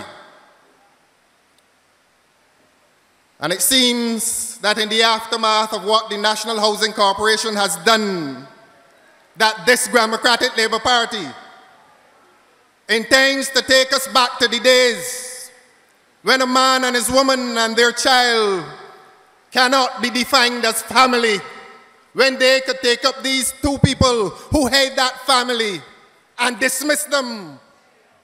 It is quite clear to us that they do not consider Hallam a husband, they do not consider Andrea a wife, and they do not consider Kishmar the child of a family. But I say to you tonight, and I will prove to you tonight, that it was this Barbados Labour Party that brought dignity to people in this country by describing Hallam and Andrea and Kishmar as family. But this party, called the Democratic Labour Party, hits at the heart of the institution of this cornerstone of society called family. Not only have they dismissed a husband and a wife, but they have destroyed a family. They have destroyed the whole concept of family. They have hit at the heart of family law in Barbados. And since we want to treat this as a seminar, as an exercise in which we exchange ideas, let me share with you a very short history. They gave me 10 minutes. In the 8 minutes I have left,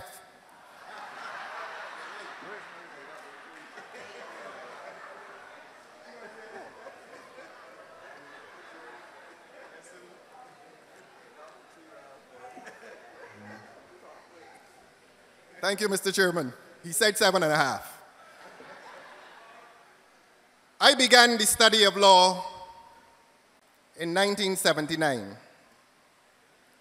I began the formal study of family law in 1981. And I'm not bringing to you anything that is beyond you. I am reminding you of things that you know, and I don't want you to forget it. Because on Friday, Kishmar's parents did not forget it. Kishmar's parents now understand that family is being destroyed in this country by the Democratic Labour Party. But let me go back to the original point. When I began the formal study of law in 1981, Hallam and Andrea and Kishmar were not defined as a family. The law did not treat them as a family. The society did not treat them as a family.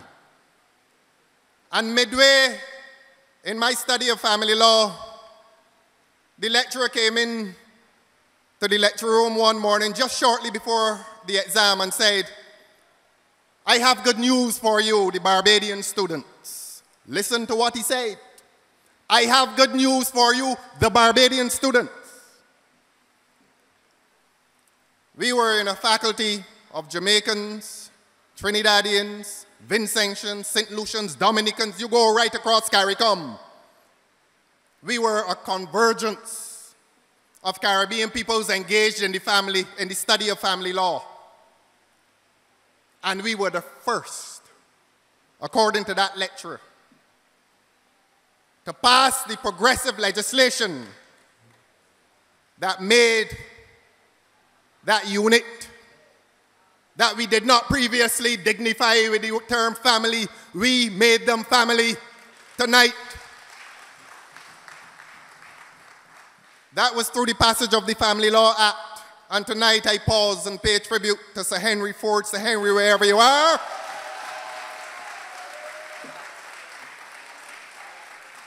And there's a name.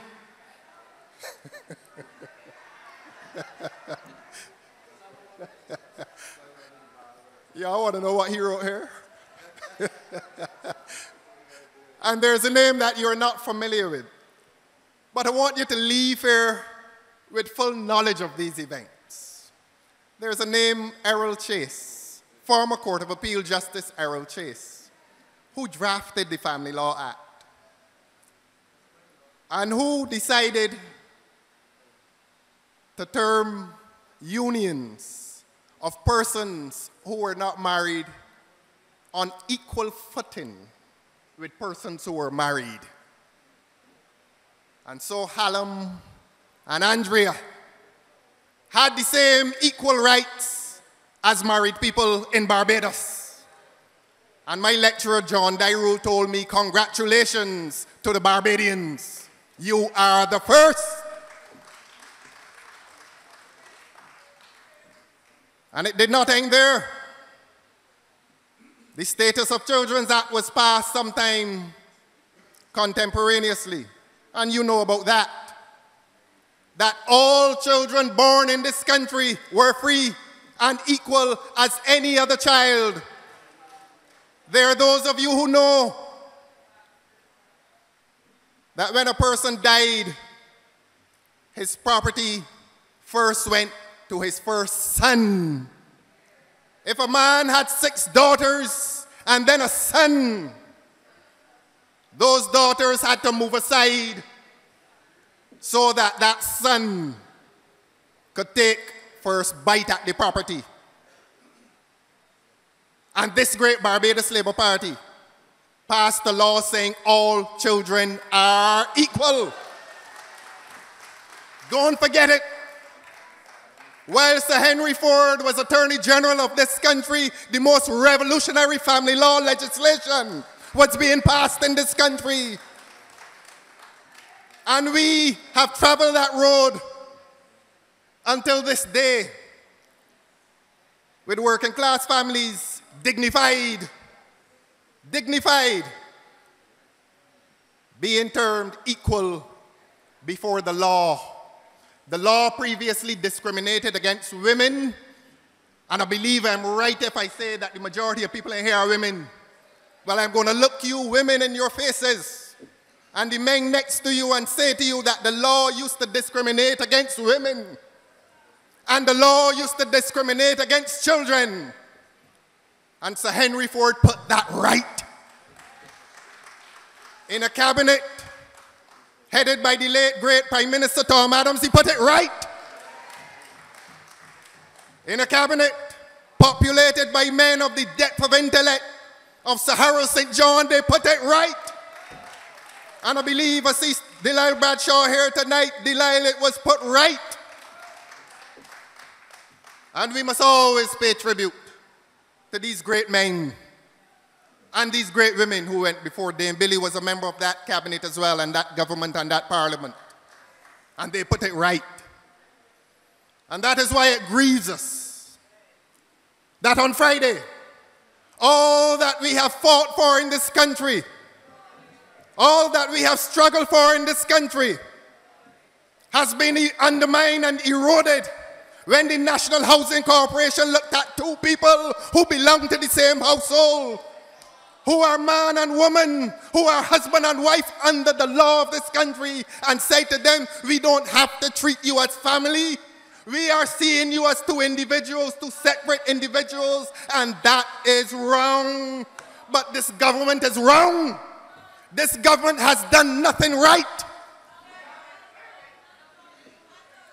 But the calendar tells me 4 years.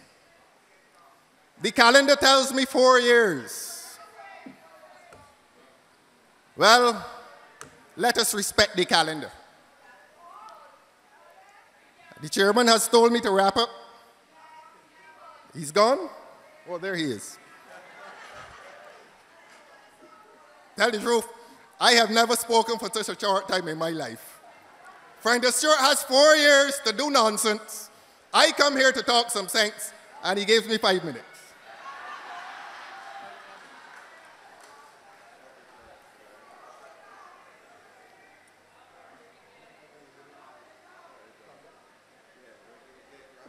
Yeah, okay. I will respect the chairman, and I will wrap up in reminding you that this Barbados Labour Party has done it before. This Barbados Labour Party like Hallam and Andrea and Kishmar, will be dignified in adversity.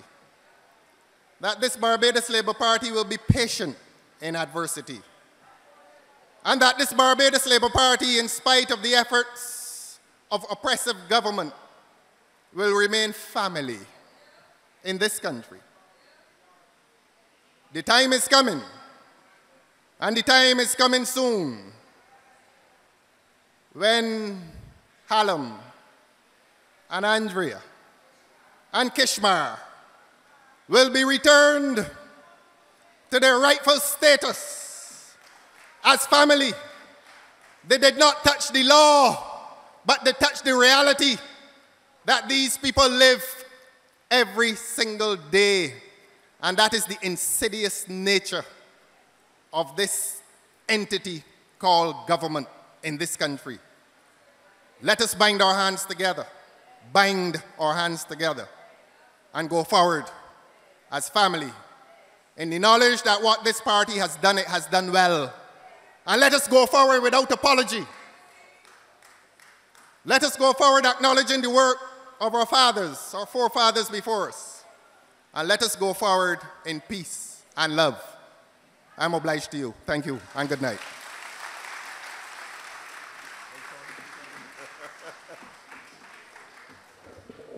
Thank you very much, Mr. Torren, and I sincerely apologize for being a tight taskmaster, but we have 3 more speakers, 2, and then the leader of the opposition. And since this is a people's forum, we want to give you enough time to have your say before we have to depart these fine facilities here in St. Michael East. So we're just trying to get to the point where we can hear from you in terms of your contributions to this forum. So I want to introduce to you now the very outspoken cleric, Charles Morris, to come and address you.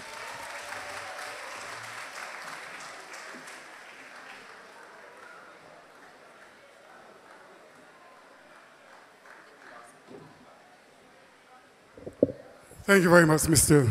Chairman. Ladies and gentlemen, good evening. First of all, let me thank you, the members of the Barbados Labour Party, for giving me the opportunity to speak to the people of this country since institutions like CBC have stopped me.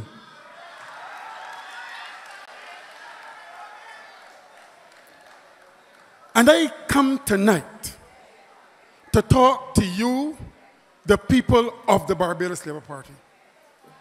And I speak to you from the depths of my heart. Because I believe that for some time now, the voice of God has been absent from this country amidst all that is going on. And you may ask me, and let me warn you, Mr. Chairman, God's people cannot speak for 10 minutes. And I really don't intend to speak for 10 minutes. I do not believe that I should come from all in St. Peter to speak for 10 minutes.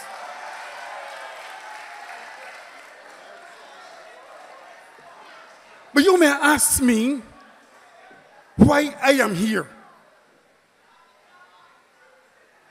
Let me say to you that I have listened to your advertisements for these meetings. Are you concerned about the direction your country is going? I am concerned, and I am here. Are you concerned with your family's future? I am concerned, and I'm here. But I'm also here because the soul of this nation has been ripped apart, and I have a voice. You see, we believe that at death, the only part of humanity that remains is the soul. That is the hope of life. And when that soul is destroyed, then all hope is gone. This nation of Barbados has lost its soul, and it seems as though there is no hope left. The soul of this nation has been ripped apart, ripped asunder, because 3 of the major institutions in this country that are charged with protecting the soul of this nation have abandoned the care of that soul. I speak about the government, I speak about the trade unions, and I speak about the church. And they must be charged with the dereliction of duty. The people of Barbados have been reduced to be the laughing stock of the Caribbean. A proud people have been reduced to shame, and these 3 institutions must take the blame. They have been less than candid with the people. And I will start with the government. I will start with the government. And in so doing, I seek not to be partisan, but to be political. And I believe that in taking that approach, I fall into the tradition of prophets like Amos, Hosea, Isaiah, Jeremiah, and Ezekiel. And I'm not going to highlight all the wrongs that the government has done, because there are so many. But there are some matters of a moral nature that need to be addressed. This is easily the most inept government that has ever ruled this country. It is a cancerous government. And I use the words of the Minister of Finance in the budget of August last. He said in his budget that there's a problem of confidence in the country, that investors are not investing because there's a lack of confidence in the economic affairs of the country. And my thesis is, if there is a lack of confidence, then the government should put measures in place to restore confidence to the nation. And if the government fails to do that, then the government should remove itself from office. And this government has failed to do it. They have failed to implement measures to inspire confidence, and I believe with all my heart that the government should go.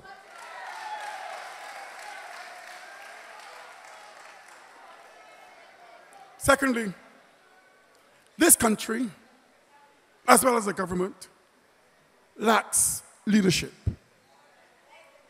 It is in total chaos.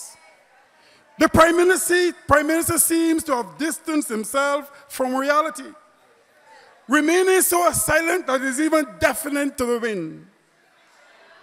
At the very time the people need their leader to be with them, they are left to swim in quicksand. And all we hear from our leader is a host of Latin phrases that make no sense, that are not relevant to the situation. I too am a student of Latin, and the book from which he quotes, I also have in my library. But mark you, I can also read the Latin. And what is more, you, the members of the Barbados Labour Party in Parliament, allow the government to amend the Constitution without debate or vote. The position of Prime Minister has been amended from head of government to a ceremonial figure. The government no longer has the moral authority to run this country. To run a country successfully, a government must have both moral and political authority.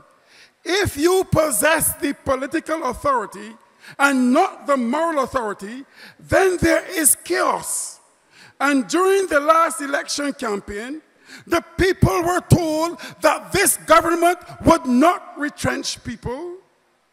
The Prime Minister said himself that not one single soul will be laid off. Now we are being told that 3,000 people will be retrenched. And the figure can go as high as 700. 700, not 700, 700. I use the word hundred because I'm not too good at thousands. And we all saw the pain of those who were retrenched on Friday. Just 2 weeks ago, the Minister of Housing denied any knowledge of retrenchment from that ministry. The Prime Minister has not sought to reduce the cabinet. But a minister could say that he does not favor a reduction in salary because he has a family and he cannot survive on a reduction. Well, Mr. Minister, what do you think is happening to those persons who have been retrenched? When we look at what is happening, I have come to the conclusion that the Barbados Workers' Union is suffering from early senility,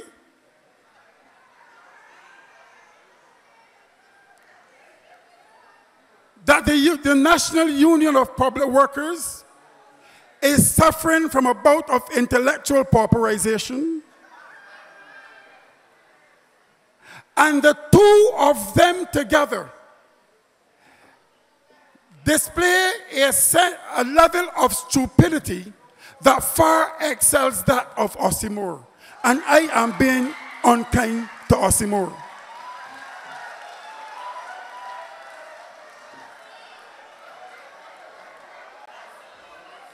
Sometimes we are left to wonder who is in charge of this country. Minister contradicting one another. One says that fewer than 3,000 will be sent home. Another says 3,000 will be going home. Ministers are disassociating themselves from cabinet decisions. Each member of cabinet setting the field, waving the hand and setting the field. You know, I was watching the last Ashes series, and the English team on the field, everybody was setting the field, everybody was waving their hands. The result was a whitewash. If this continues, this country will be left to die. That is why I believe that the government should go. Thirdly, the government has lost control of this country. I don't know if you see it with the level of seriousness that I see it. It has lost control of the economy, not only to institutions like the IMF, but to businessmen of other countries. A few weeks ago, the Minister of Industry or Trade, I don't know what they are, was in Trinidad. And Trinidad businessmen asking him what he and his government are going to do about the economy. And he responded that they are trying their best. It seems as though we are working, our government is working for Trinidadian businessmen. The government has lost political control. Usually, an indication of this is when a government threatens its people, especially those who criticize it. Only last week, George Bell, they accused George Bell of virtually accused him of committing treason. A reporter from The Nation was charged for reporting an incident in Parliament. Members of the BLP were questioned by the police. Peter Wickham, my friend, is constantly being vilified. Threats all around. And I'm saying to you that it is not the citizens of this country who have committed acts of treason. If anyone ought to be charged with an act of treason, then it has to be the Minister of Education.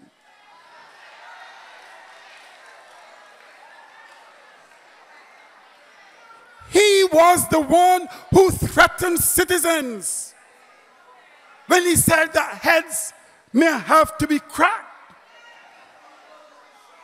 and some may have to be shot. Look, man, every ministry is in confusion. There's chaos everywhere.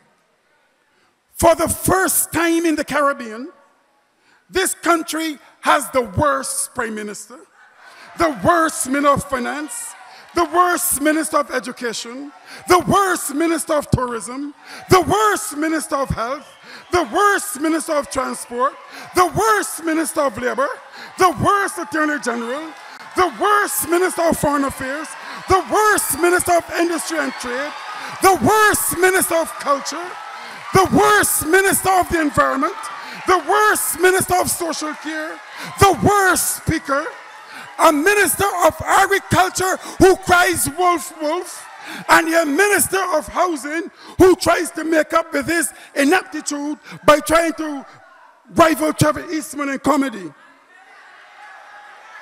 I have concluded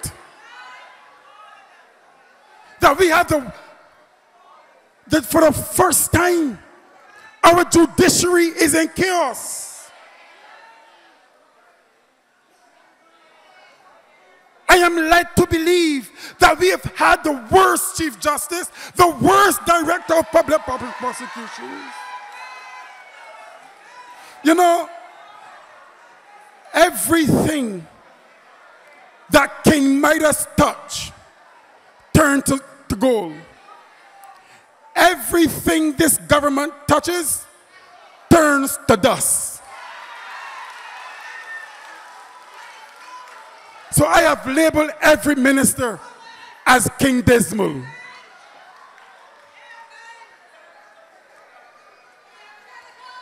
Mr. Chairman, I am speaking until I'm finished because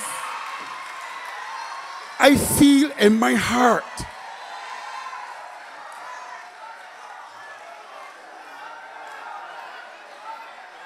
that there are matters that have to be discussed in public.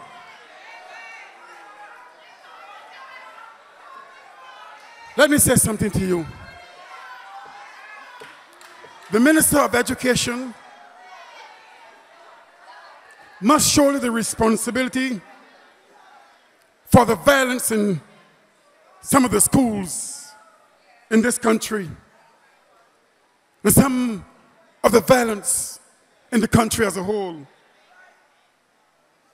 He talked about cracking skulls and shooting people. Isn't that exactly what is happening in the schools? Skulls have been cracked in the schools. A spate of shootings recently. What has happened is that the school children and the populace have followed the minister's advice. Last Sunday, George Bell said that the government is a problem. I do not agree with George Bell. The government is not a problem. It is a disaster.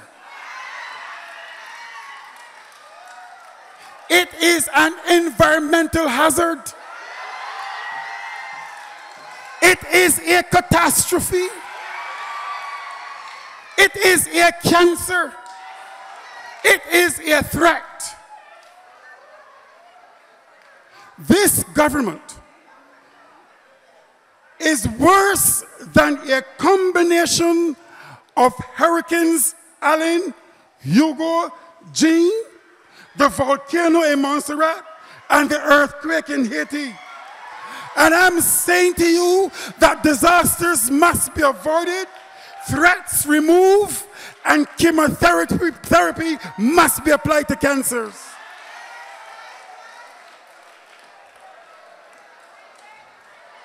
But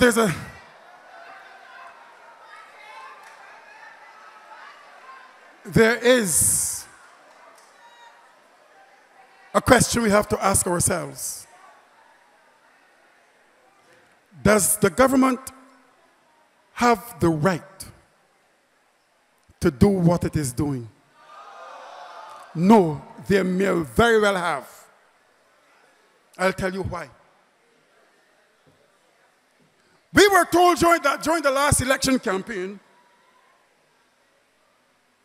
there was a high incidence of vote buying. And let me say to you that you must be very careful how you trade.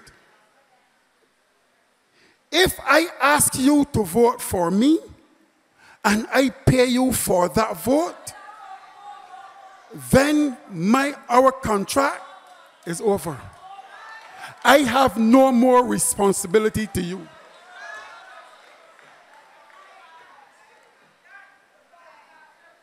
Maybe that is why the government is doing what it does. And I'm saying to you tonight that the government has gone too far in brutalizing the people of this country, and it should go. I am saying that the government should resign. If not, our last state is going to be worse than the first. I am calling, therefore, on every boy, every girl, every woman, every man, every son, every daughter, every husband, every wife to take to the streets of this country.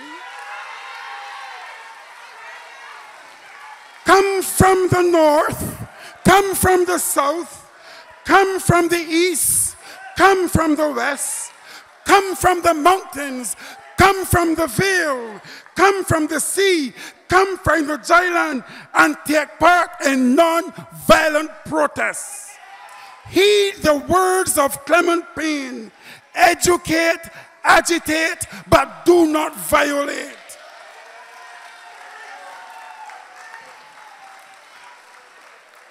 I do not believe in violence. And you know that I'm not a controversial man.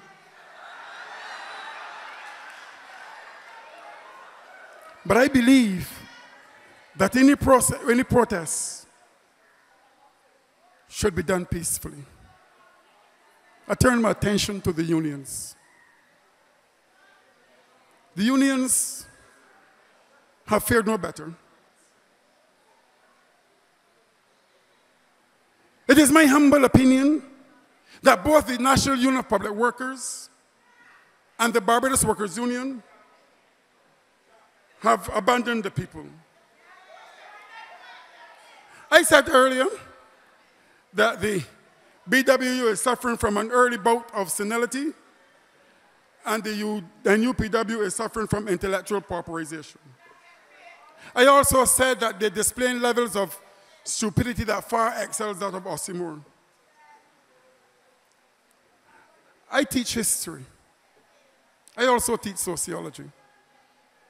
So I have to deal with figures, with the facts of history. It was evident from the onset. From the time they talk about retrenchment, that the position of the unions was how best to send home people. At no point have the union said, do not send home any person. At first, they denied knowledge of retrenchment. When faced with the reality, they said they wanted a list. knowing full well that the common approach is first in, last out, or last in, first out, as the case may be. The only list that the unions should have been asking for is the list of persons who have been employed in government since December 2012 until February 2013. And they would see that it may only be a small matter of about 5,000 people. The next approach the unions took was to ask government to cut the salaries of public servants, knowing full well that it is against the Constitution. It would require an amendment to the Constitution.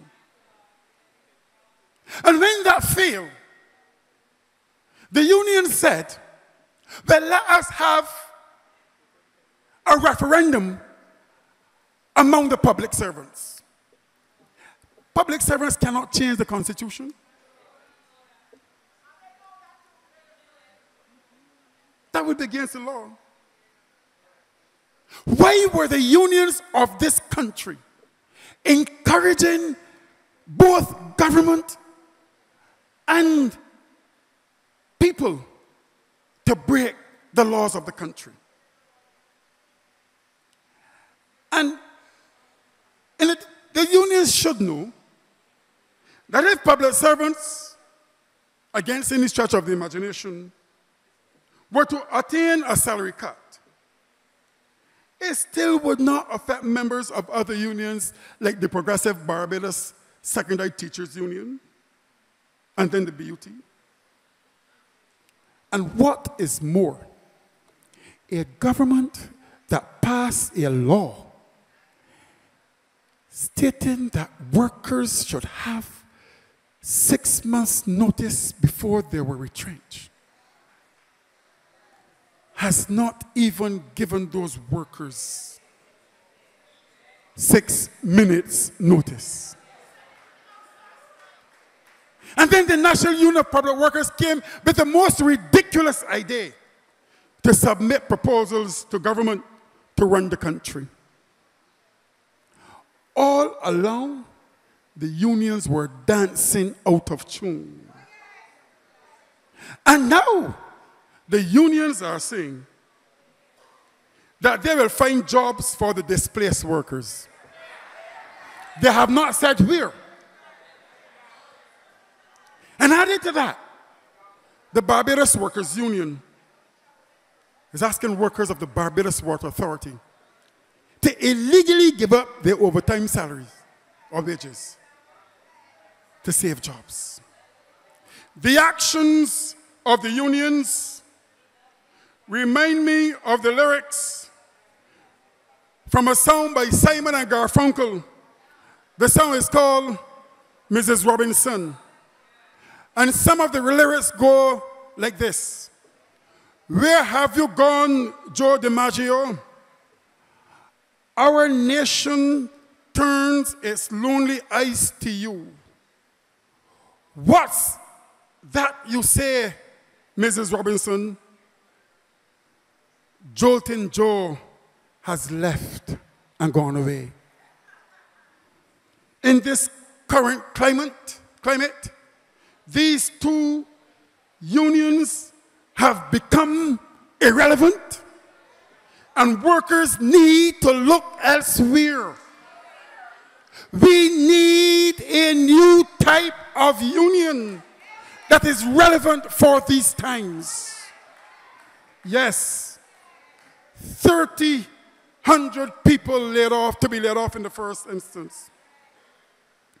But it seems to me that there is something spurious in the way it is done. I will wrap up when I'm ready. Because I have a message for you, the members of the Barbados Labour Party as well. It seems to me that something is amiss. And I'm going to repeat something here that I said before. Mr. Chairman, you understand how hurt I feel? You really understand how I feel?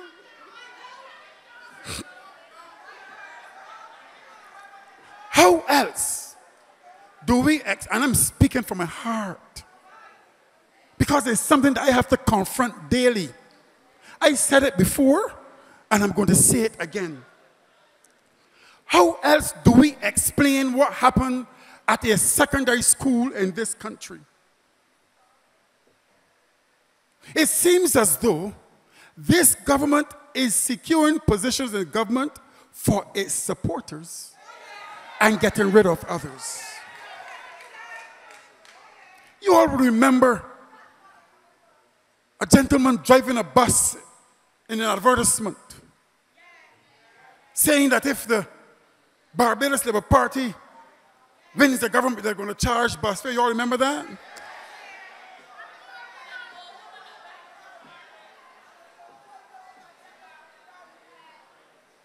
Can you imagine, for a vacant permanent position, of the 7 candidates interviewed, he was the only person who did not have the necessary qualifications. He did not have any qualifications in the subject area.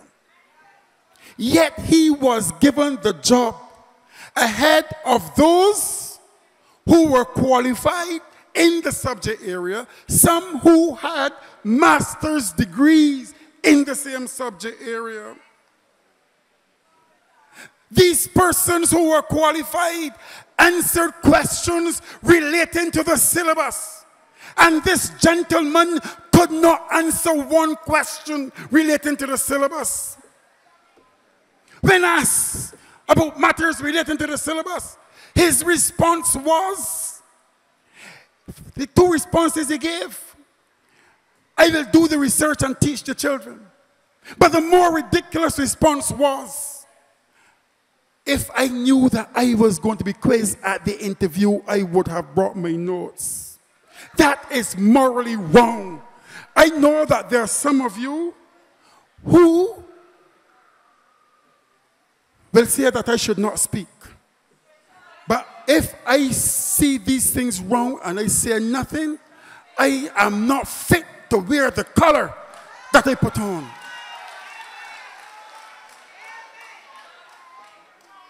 The church, too.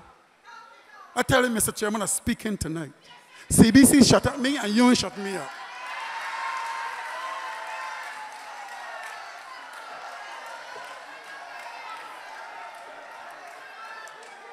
The church, too. The church has to shoulder the blame for what is happening in this country. For while the warning signs were on the horizon, the church sat by and said nothing. We have representatives, the church has representatives in the Senate, and not a word of condemnation. Where's the voice of God? I am saying that the church represents the voice of God, and when the voice of God is absent from a nation, that nation suffers, as the people of Israel. In the first place, many of our church leaders are more concerned with titles than being involved in serious theological discussion and reflection. It seems to me that church leaders are more concerned with being referred to as Reverend Doctor than with making church relevant in the 21st century. Can you imagine people having doctorates, and apart from not even speaking proper English, they know nothing about form criticism, redaction criticism, and literary criticism? And you know, the more doctors we have in the church, the sicker the church and the society has become. Many of our church people are more concerned with healing people who are not sick. They preach a kind of fear theology that defies the simplest of logic, and many of them make unrealistic, unfulfilled prophecies. Some of them are more concerned with being in favor of the government than with obeying the voice of God. Some of them lull this country into a false sense of security.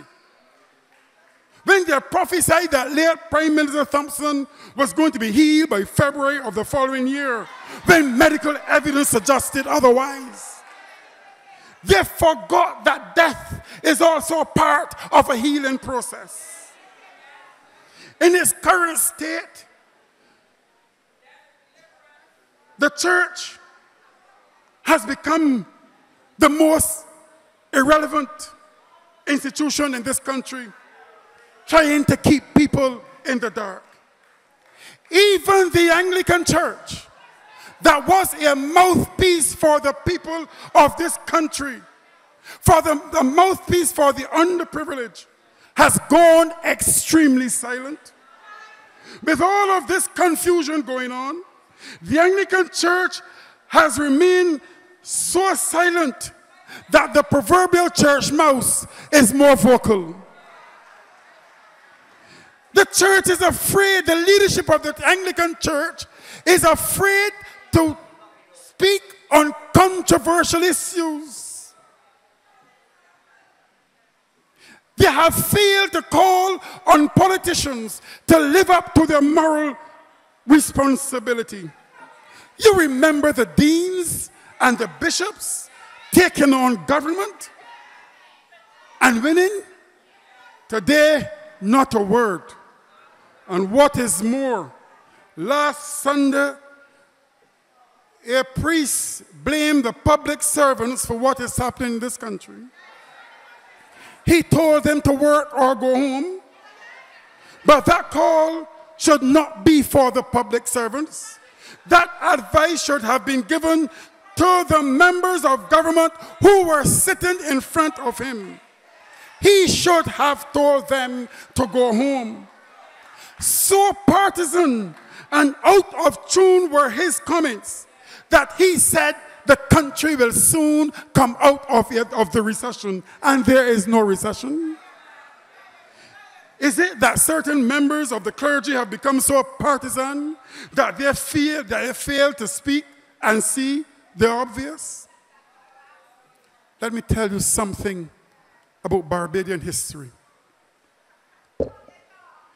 Those who were the architects of the infrastructural development of this country understood very well the role that the political and religious institutions were going to play in Barbadian history. So they constructed two hills, both running parallel. One was called Government Hill, a symbol of political authority, and the other one was called Bishop's Court Hill, a symbol of religious and moral authority. In other words, these two hills were to ensure that the political and religious rights of people in this country were to be protected. But it seems to me that these two hills have conspired to keep Barbadians pressed in the valley. They have descended like an avalanche and buried the people alive. We are experiencing unprecedented political tyranny, economic devastation, and social degradation. And Barbadians have been reduced to a level where they no longer are Barbadians, but are becoming barbarians. And the church remains deafeningly silent. It seems as though the church is just about siphoning off people's money, hard-earned money. The very hills which Barbadians must look to give them hope are threatening to shoot them, crack their skulls, and run them down Bridgetown naked. The church is now holding days of prayer for the country. When the church should have spoken, it remains silent. The people of this country need more than prayer. They need something more tangible than prayer. Let me tell you something. God does not work for people. He works with people, not for them. The attitude is, let us get God off the public square in case he upsets our business as usual, and it seems as though the church is part of that unholy alliance. Can you imagine that for our last independence celebration, for the first time in its history, there was not an independence message from the leadership of the Anglican Church for this country? The evangelicals who are in bed with government, holding pre-election services at the gymnasium, have suddenly gone to sleep. In some cases, they have trimmed their beards.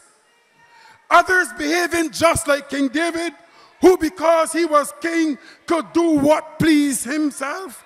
But one day, we will all be called to stand before God's Senate. And we will all, some of us will hear, depart from me, I never knew you. And let me say to you, that when the church refuses to take a stand on the issues of the day, then the church loses its significance. And if the church loses its significance, it loses its influence. And if the church loses its influence, it becomes irrelevant. And if the church becomes irrelevant, then all the things it stands for will lose their true meaning. But I'm saying to you tonight, be not in despair because of the conditions we are facing. God has it all worked out, and our help is on the way. They that wait upon the Lord shall renew their strength. They shall run and be not weary. They shall walk and not faint. One day we will come out of the valley. The climb may be steep, but the Lord has a plan for this country. The Lord has a plan to take us out of the valley. It may be a long climb, but keep looking to those very hills. No matter how difficult the journey, the Lord is watching. The Lord does not like ugly. The situation may be threatening. Fear may be present. But God will look out for his own. One day God will intervene in history and say, thus far and no further.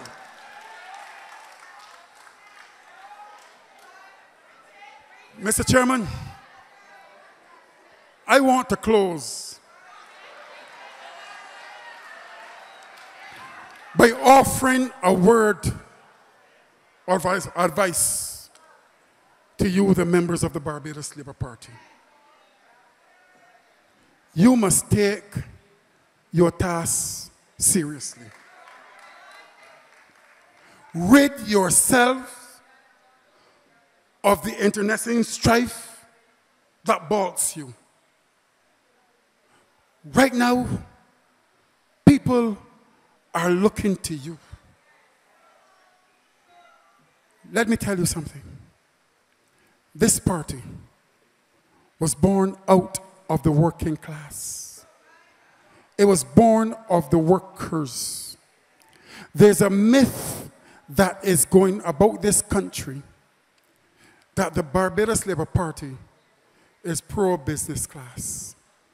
The Barbados Labour Party was born out of the workers' union. It was let me tell you something. The Democratic Labour Party was not founded by Right Excellent Errol Barrow. He was not the founder.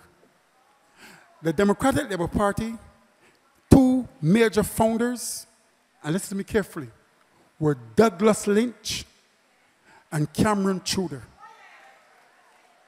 When they formed that party, they recognized that they did not have a leader to convince the nation. And that is when they turned to Errol Barrow to lead, not to found the party, to lead. So you have to dispel the myth that this country or this party is pro-business class. It was formed from the union. For you, the workers must come first, and then the party. Keep the workers foremost. I am speaking to you as I believe God would have me speak to you. The benefit of the workers must be your major concern. Can you imagine how that family, where every breadwinner was sent home, can you imagine how they feel tonight? I want to also say to you, Miss Motley, you are the leader of this party. Lead. You must lead. I have heard about the family you were born into. I have heard about the economic circumstances into which you were born. I have heard about the environment in which you grew up and which you were raised. Let me say to you, Miss Motley, I don't know where you are, but let me say to you, you did not choose who would be your parents. You did not choose to be born into a particular family. You did not choose to grow up in a particular environment. So these things cannot be held against you. But you chose to be a politician. You chose to be a member of the Barbados Labour Party. You chose to serve people. You chose to be the leader. Or they chose you, one of the two. Therefore, you must lead. You must lead the men and women in this party. Treat them with respect. Listen to their concerns and their ideas. Some ideas can clarify, some will confuse, some will help, some will hinder. But listen, the task ahead is difficult. The road is rough. The mountains are high. You need everyone. You must take your colleagues with you. You must build bridges. You must mend fences. You must tend the brokenhearted. You must heal wounds. But let me also say to you, whatever the problem is with Owen Arthur, work it out. Do not hound Owen Arthur out of this party. Without doubt, he has been this country's greatest prime minister. Do not try to isolate him. You need him as much as he needs you. The BLP needs him. The country needs him. Parliament still needs him. If the people of this country should turn to you, let them see a united party. And Owen Arthur, you too must embrace this party.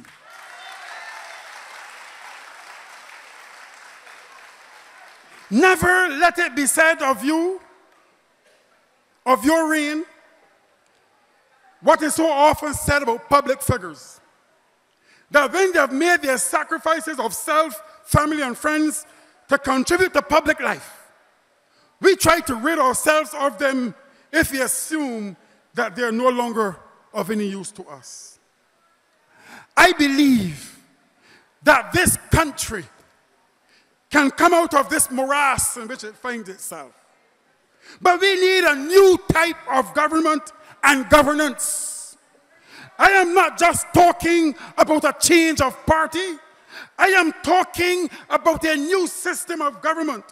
One that is held accountable to the people. One that can be trusted by the people. One that works in the best interest of the people. John Locke said that the people should elect a government to work in the best interest of the people.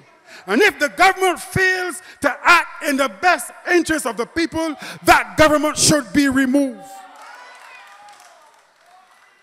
Many years ago, the prophet Isaiah said, "And the government shall be on his shoulders."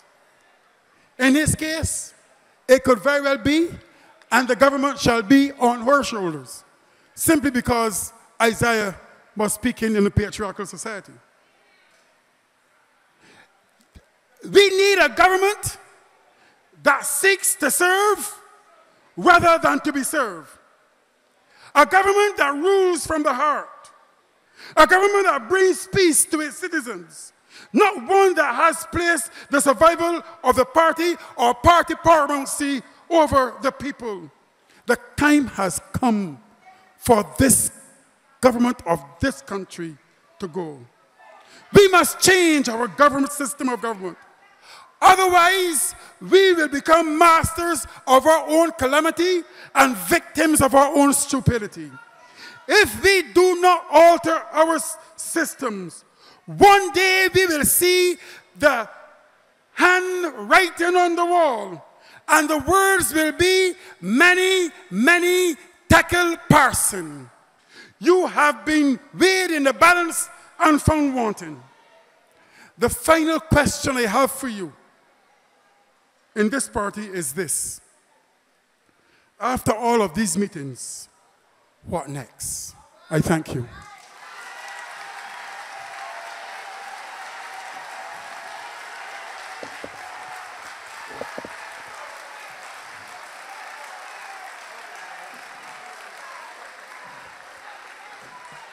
I'm sure that you enjoyed that. I did say he was fiery. You did say he was controversial. The man of God spoke to you with a passion that's necessary for these times. We thank you, Reverend Morris, for delivering. Will the drivers of Z1184 and P2849 please move your vehicles?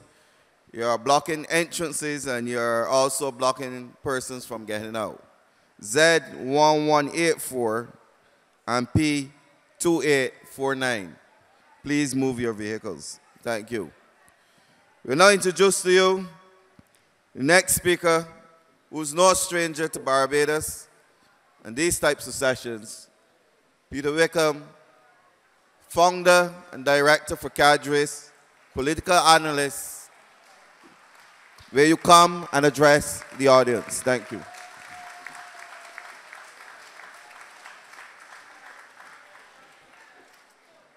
Good afternoon. Good evening, ladies and gentlemen. And what a task.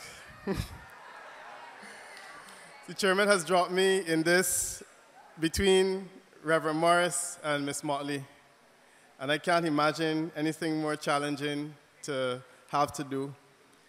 Before Reverend Morris spoke, I said, I told him, feel free to use as much of my time as you need. Because I have other opportunities to speak and put my perspective, and I do feel that the public of Barbados has been done a great disservice because we've lost the opportunity to have this communication with Reverend Morris on a regular basis. So Reverend Morris, I'm happy that you were able to take most of my time. And I will now endeavor to deliver an abridged version of what I intended to say because I appreciate that we have a timeline on what we need to do in terms of getting out of here. The forum is one that I support.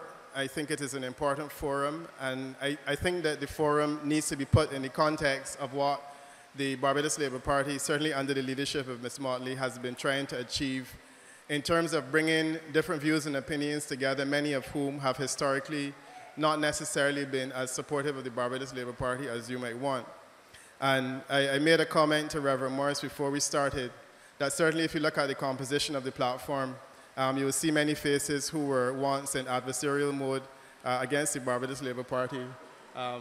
Ralph just reminded me that he wants to cut political arms against Ronald Toffin on a previous occasion in another place. So it shows the diversity, but the reality of the situation that we face in Barbados now is that I think the old ideas about what had to happen certainly need to change. My brief remarks will be placed against the context of something that Sir Lloyd Sandiford said, how do we get back here? And I want to give a perspective as a political scientist on the question of how do we get back here, because I do feel that we can learn from history and understand how never to return. The political scenario that we are in currently, and certainly is one that has implications for not only this government, but for future governments, and those are the types of issues that I want to speak to. I plan to speak to the politics, not getting into the economics. And the question of how did we get here, defined in terms of a Democratic Labour Party government. So how do we get here defined in terms of a Democratic Labour Party government, which is the weakest in terms of popular support and seats that we have ever had in Barbados. And others on the platform have suggested that there are other challenges as well. The question then is, how do we end up with a DLP government when both the polls and indeed the word on the ground predicted a sufficiently moderate swing in favor of the Barbados Labour Party? The question is, how did this turnaround take place and why? And I think that if we can answer that question, we can begin to understand how we got here. The issue is a complex one, and certainly it's not one that I can unpack tonight, but I can tell you that if you look at a few elections in the Caribbean, for example, St. Lucia in 2006 and Grenada in 2008, and as these elections come and go, we are learning all the way, there is a reality that we have to appreciate, that winning is only part of it. But other than winning, there is a lot more that we can learn in terms of the context of what these elections say to us. In all three instances, Grenada under the NDC, St. Lucia under the UWP, and then Barbados under the DLP, we had governments that were returned with 51, 52, and 53% majorities, barely a majority of people in place. Governments which could have been removed by a small swing in the other direction, and governments which can be put out of business by a shift of 40, 50, and 100 people. This is the reality that we currently face in Barbados. Cadres worked in all of these places, and one of the limitations that we have always noted about the polling is that when you get to small numbers like these, there's really not a whole lot that you can do in terms of saying with a greater degree of accuracy what is likely to happen. Notwithstanding, the data that you collect is a gold mine.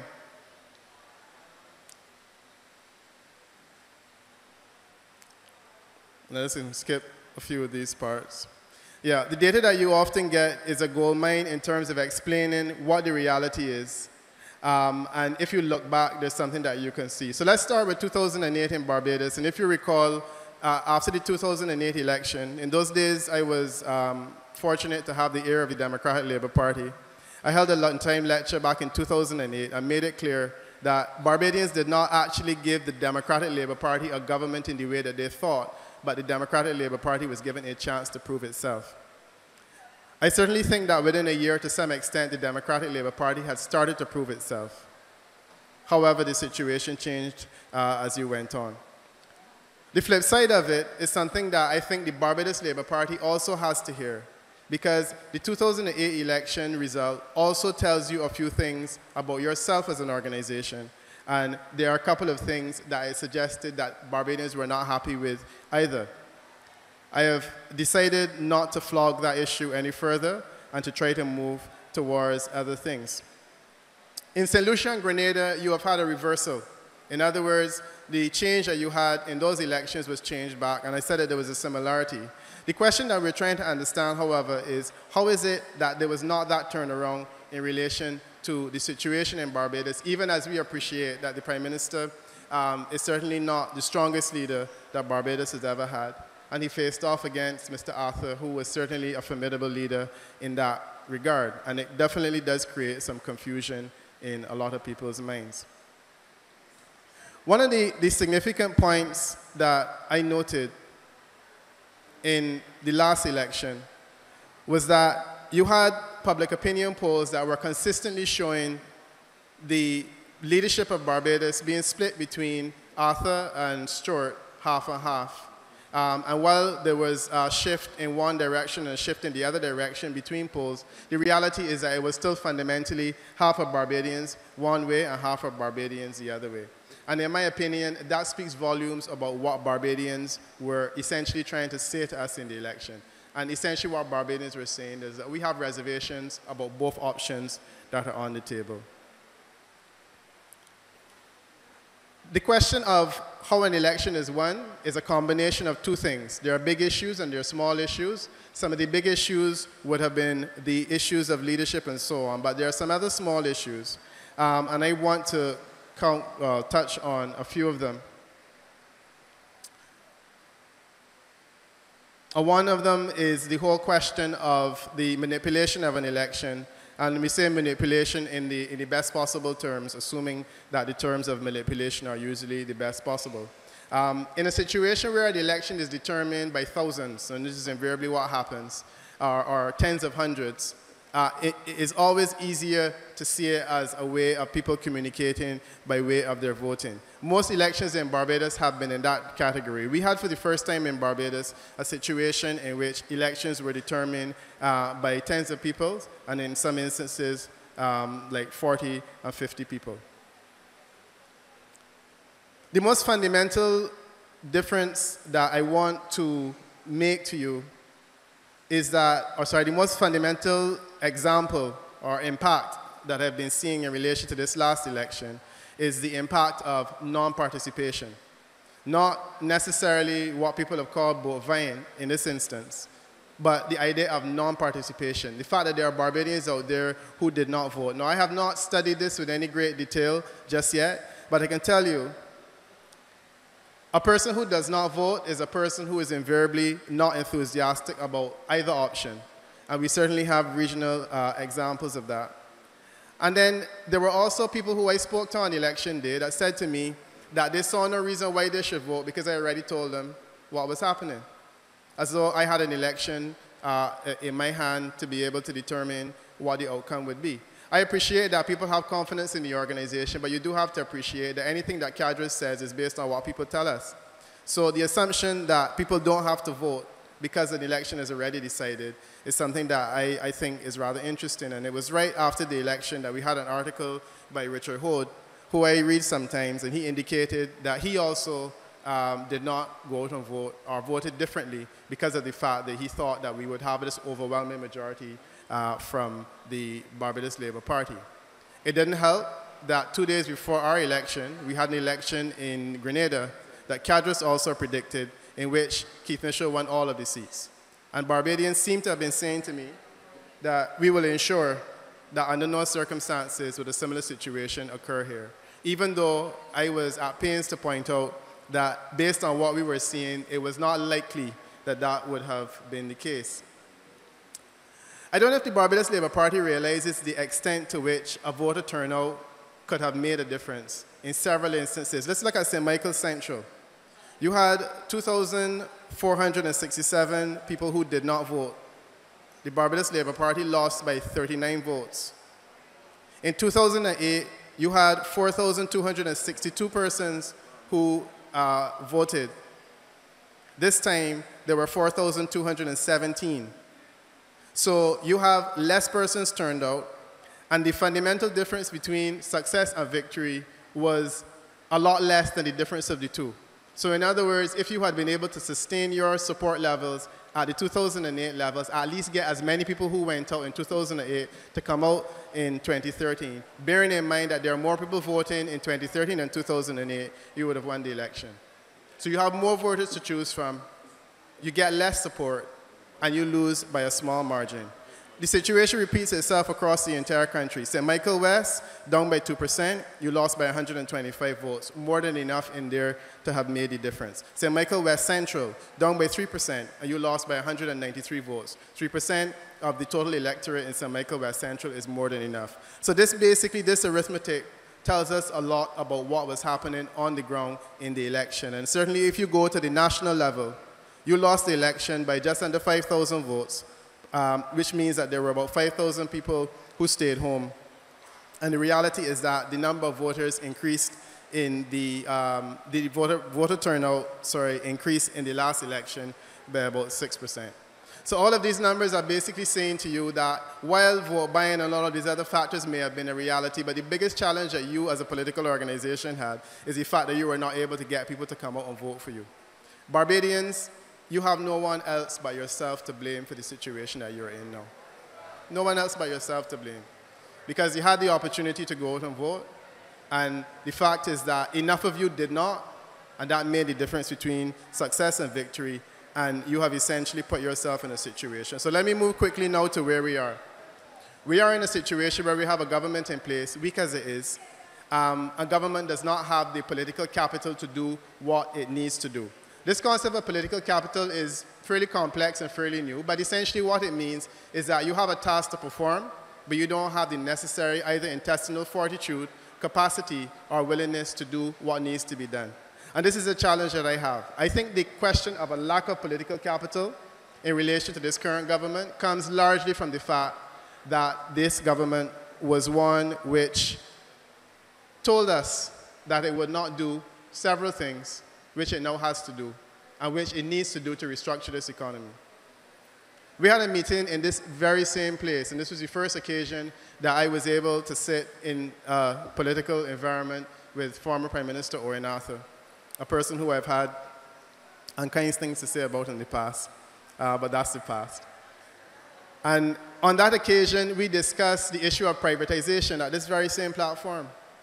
Because I felt then, as I do now, that there is no way we can start to deal with the structural issues in this country unless we look at issues like privatization. This was something that was poo-pooed by the opposition, by the government at the time. And many people across Barbados said, you can't talk about that because you're sending home people. Out of that whole discussion, we had a solemn commitment by the Democratic Labour Party that they would not send home a single worker, and that they would not privatize anything, and that they would pursue a path of development that avoided these two key issues. Which basically means we have now elected a government that does not have the political capital to do all of the things it needs to do in terms of developing the economy. This is something that I have some challenges with, and it's not just a question of numbers, it's all a question of the fact that there's a perceived betrayal of trust that the Reverend spoke to. And when you listen to the Reverend's passion, you understand the way that many of us feel, that feel as though they're being betrayed. The trust of this country has been betrayed. Earlier today, I heard an older lady, well, she's not that much older than me, who is a supporter of the Barbados Labour Party, made a comment that, yes, we know that the politicians lie, but then don't politicians do that all the time? I think that's a most unfortunate position that many people are taking in this environment, this presumption that politicians will often lie, and this is the type of thing that happened. And we had some interesting political statements over the years that have appeared to veer away from the truth. We had politicians that have told us that the economy is performing like a 747, and thereafter we went to International Monetary Fund. We were told that the economy was as sound as they were themselves, and thereafter we went to the International Monetary Fund. We had a United States president called George Bush that said there will be no taxes, read my lips. And then he paid the Americans in taxes soon thereafter. We had another American president that said he did not sleep with a woman that he slept with. The challenge I have in this instance is that this is not any garden variety, broad, sweeping statement. You have a situation in which you have been asked and quizzed specifically about an issue, and you have made certain commitments, and thereafter reneged on your commitments. And it's interesting that even after the election, you had a constant effort of reiterating what was said over and over. and in an attempt to say or to prove that there were certain initiatives that you were not prepared to take. And these are the kind of initiatives that you have to grapple with. So the reality is that we are now in a situation where the political capital of this administration is lacking. I don't see it being able to do all of the things it needs to do, or half of the things it needs to do. And it was against that background that I recently made comments that if this government collapsed, it would probably be the best thing for all concerned. Because we need to have a situation where we have a government in place that has the necessary capital to move this economy in a direction, because the alternative is something that I'm certainly very concerned about. Let me move quickly finally, to this whole question of what exactly it is that I would like to see a government of Barbados doing. Because the opportunity to speak to the Barbados Labour Party faithful, or alternatively to a larger audience, we have to ask, or have to take advantage of that opportunity to speak to the kinds of policies that I would like to see a future government of Barbados moving in the direction of. I think that term limits, as you all know, is one of my pet issues, and I certainly hope that as we move forward from this point, out of this crisis, there will become a renewed commitment to governance, and all of these types of issues can be considered. I appreciate that a big part of the reason why we have a constitutional protection for the salaries and wages of public servants is because we had a crisis in 1991. I'm sorry, I do not agree with those who say that that constitutional protection was a bad thing. I think it was an extremely important thing for the Arthur administration to do, and I congratulate them for it. There's always a nexus between struggle, between crisis, and between change. And in the same way that there was change then, I think that there are other changes that can be considered now. So let's look at the question of term limits. Let's look at the question of the extent to which we need to start thinking about limiting the power of the Prime Minister, or limiting the Prime Minister to 2 terms and no more. And I certainly hope that that would be one of the things that we can start to talk about. Integrity legislation was mentioned earlier. It was something that Santia spoke about. And I do feel that we need to have a fresh look at this integrity legislation. Certainly there is legislation that has already been passed to some extent. However, integrity legislation and freedom of information are 2 things that I certainly hope will be high on the agenda of any next government that we have. Election finance is a huge issue, one with which I'm very familiar and one with which I'm very uncomfortable. And one of the few things that the Prime Minister said since the election was that we were going to have work done or an investigation into election vote buying or alleged vote buying, and something that would be done about it. I think that this is something that absolutely needs to be done. I think we need to have a fresh look at the way that we finance our election initiatives and the extent to which this may very well impact on outcomes. And I do hope that the next government takes the opportunity to look at these issues. The size of our deficit is something about which I think that we have too much latitude. I think the government has too much latitude to expand the deficit. The implications, the economist tells us, are tragic in terms of the impact on foreign exchange, because the issue at stake here seems to be the size of the deficit and the fact that it has been allowed to grow. I think we need to get to a stage where there is either a constitutional or a legislative limit on the size of the deficit that government is able to carry from one term to the other, because I do think that that really will help us to get to the crux of this matter. There are some instances in which budgeting is required, but one way or the other, I do not think that a Minister of Finance should necessarily have the power to determine the size deficit that we carry, especially when the implications are so major for the rest of us. So I'm certainly hoping that will be one of the things we can talk about.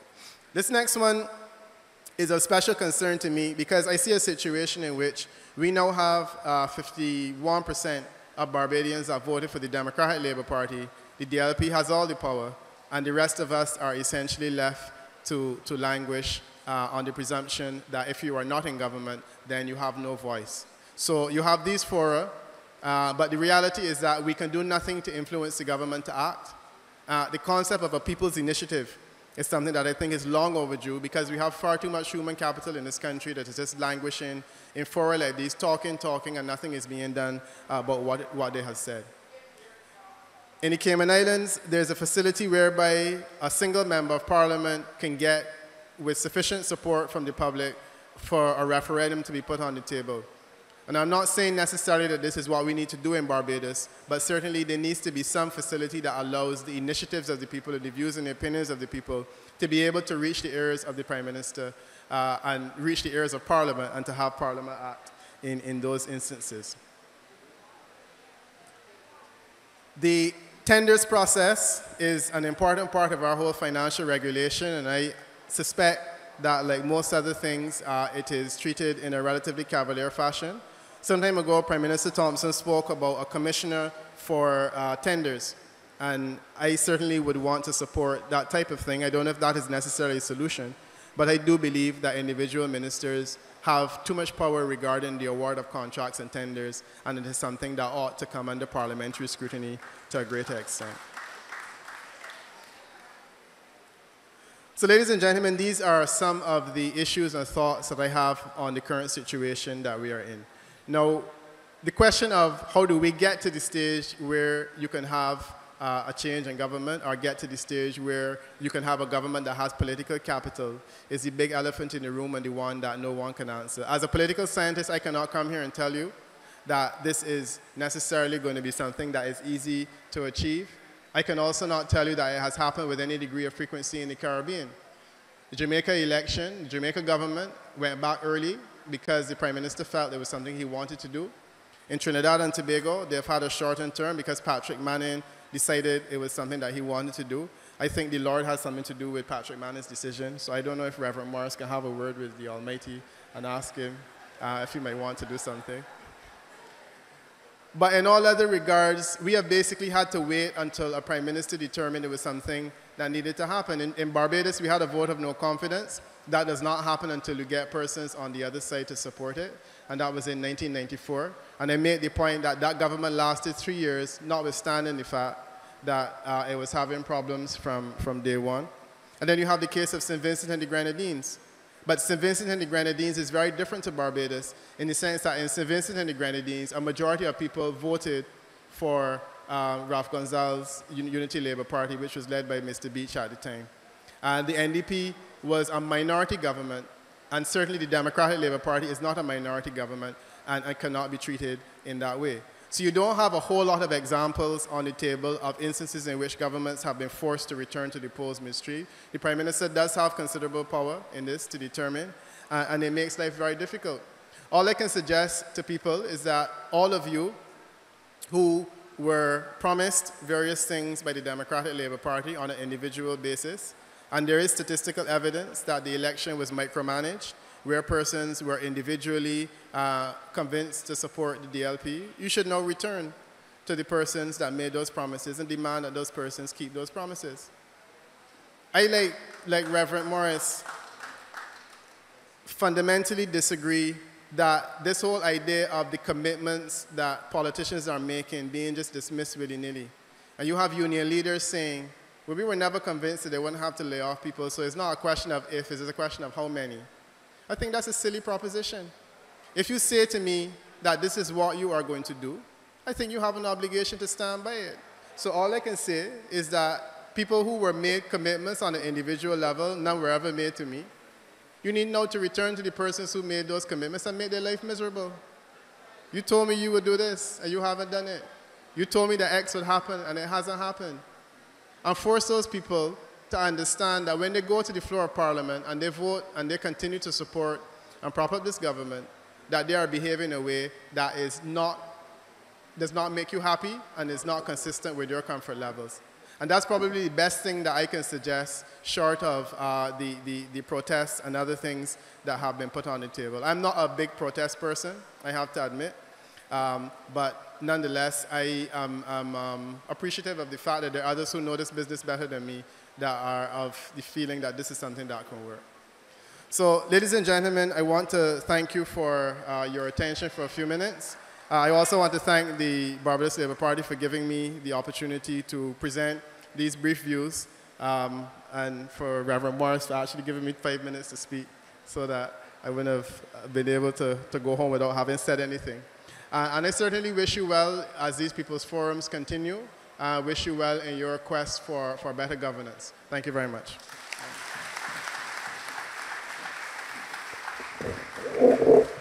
Thank you very much, Peter. Please, we have an urgent call again for the driver of Z1184. You're delaying a person from leaving to go to attend to a very urgent matter. You've been holding on now for some time. The driver of Z1184. Also the driver of P891, you're blocking an entrance. And persons have to come out. P891. Also the driver of G4637, you're also asked to move your vehicle. G4637.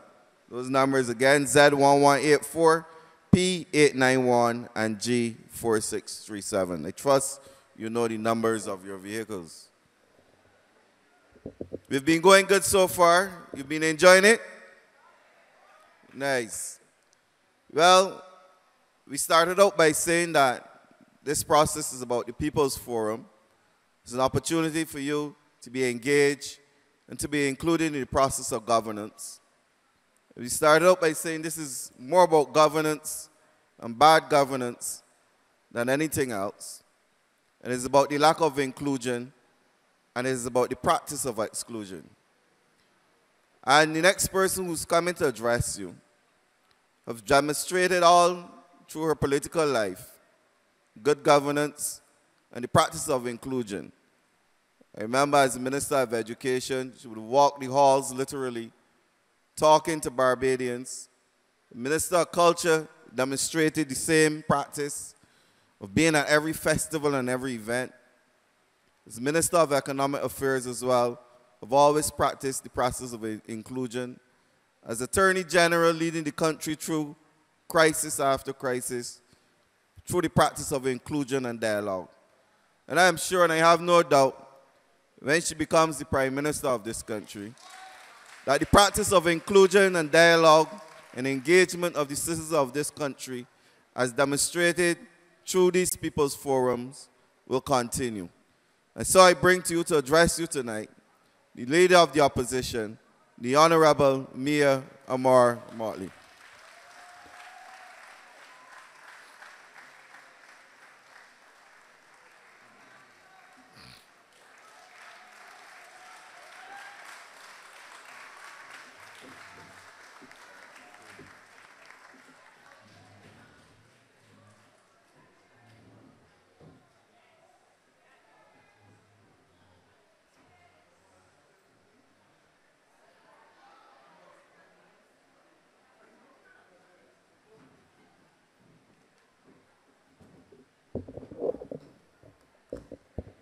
Good night.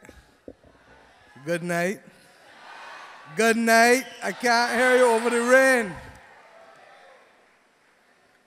I want to start this evening by thanking those of you who continue to make this process the one valid process that is taking place in Barbados tonight.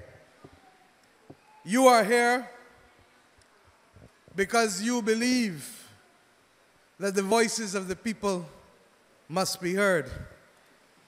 And I want to thank the people on this platform, Santia, Trevor, and Ronald, from the bosom of the Barbados Labour Party, who continue to stand firm in defense of the people of this country.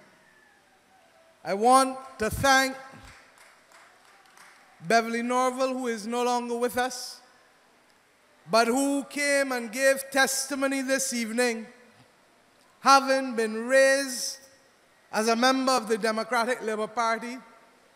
Her father, Victor Norval, is stalwart of the Democratic Labour Party, but a woman who, for 26 years, has been doing business in this country and now wonders where the future lies for her. because of 6 years of incompetence and economic mismanagement of Barbados. I want to thank Ralph Thorne, who is a member of this party, but who is also in his own right here today as an attorney at law, and speaking of his experience in dealing with people as he seeks to help them defend themselves against the other injustices that have come to be associated with this land. I want to thank Reverend Morris for his theological perspective, for his passion, and simply to say to him that women and men lead differently, but fear not, my brother. And I want to thank Peter Wickham, who has, on occasion, not been with us, but it seems, Peter, that every time the Labour Party invites you, it is at Springer Memorial. And I thank you for coming and having the courage to share a perspective once again, because we are equally aware that you receive attacks from all sides, and it takes a man of courage to rise above those attacks and to say what you have to say. And I start from this perspective tonight because I spent most of this evening sitting down in my car.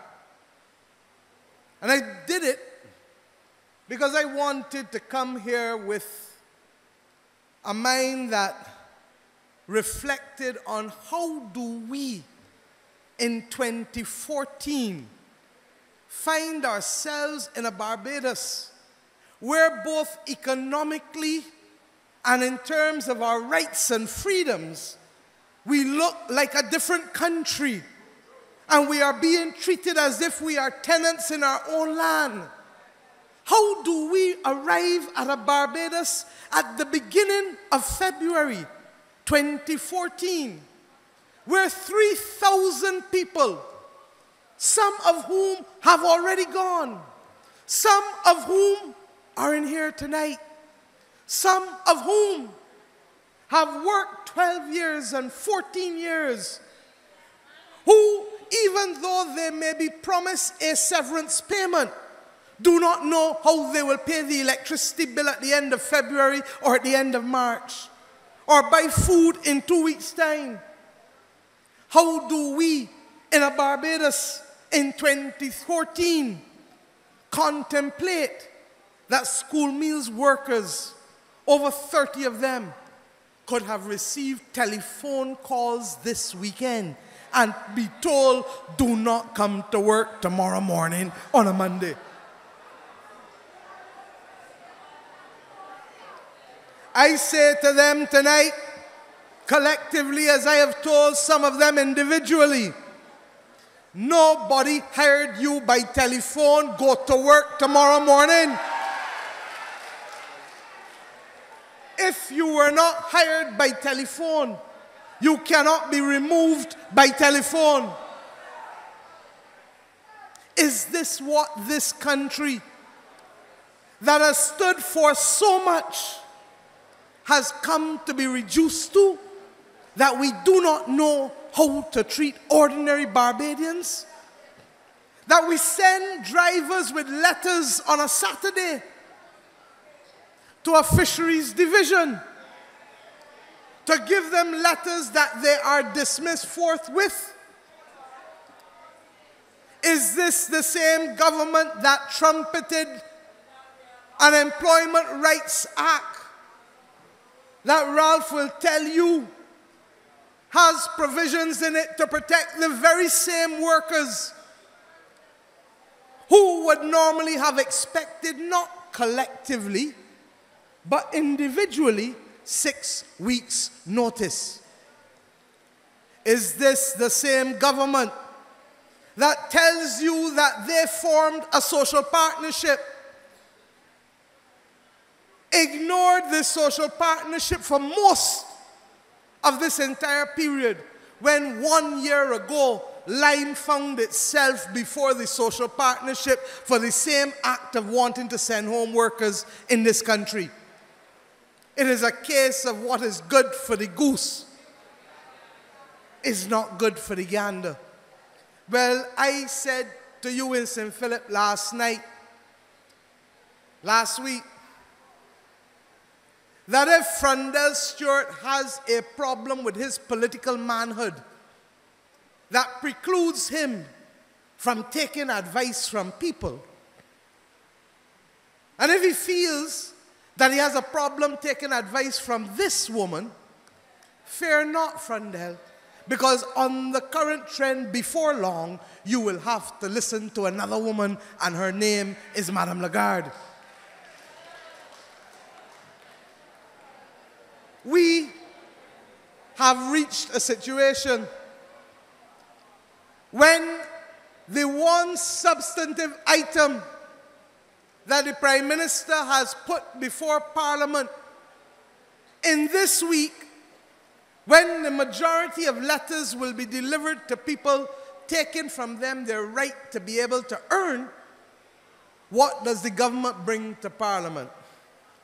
Do they bring a ministerial statement to tell you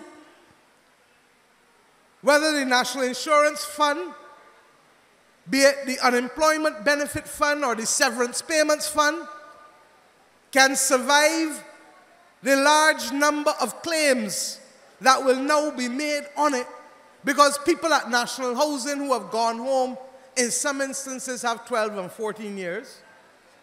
Same at the Transport Board and others that are come down this week. Can the Severance Payments Fund meet the claims?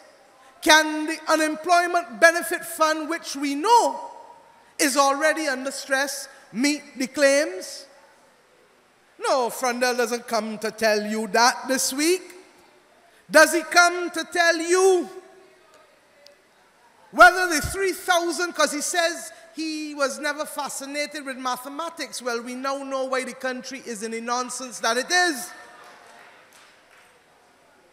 Because if he was, he would know that the money that they are threatening to save from sending home workers and making them suffer will not bring the country to safety.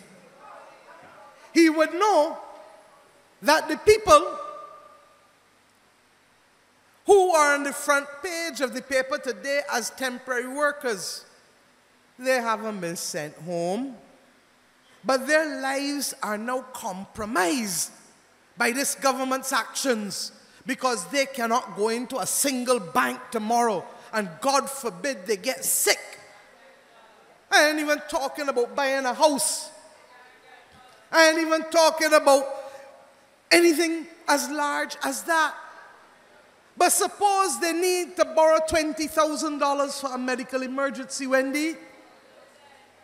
Where are they going to be able to borrow it? Because the banks have said they are not lending anybody who can be categorized as a temporary worker.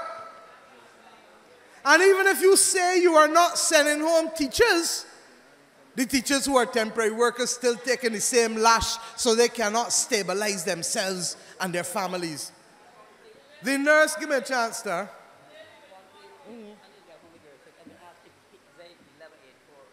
Okay. Can Z1184 come and help out this gentleman, please? It's an emergency. Hold yourself and just help him out.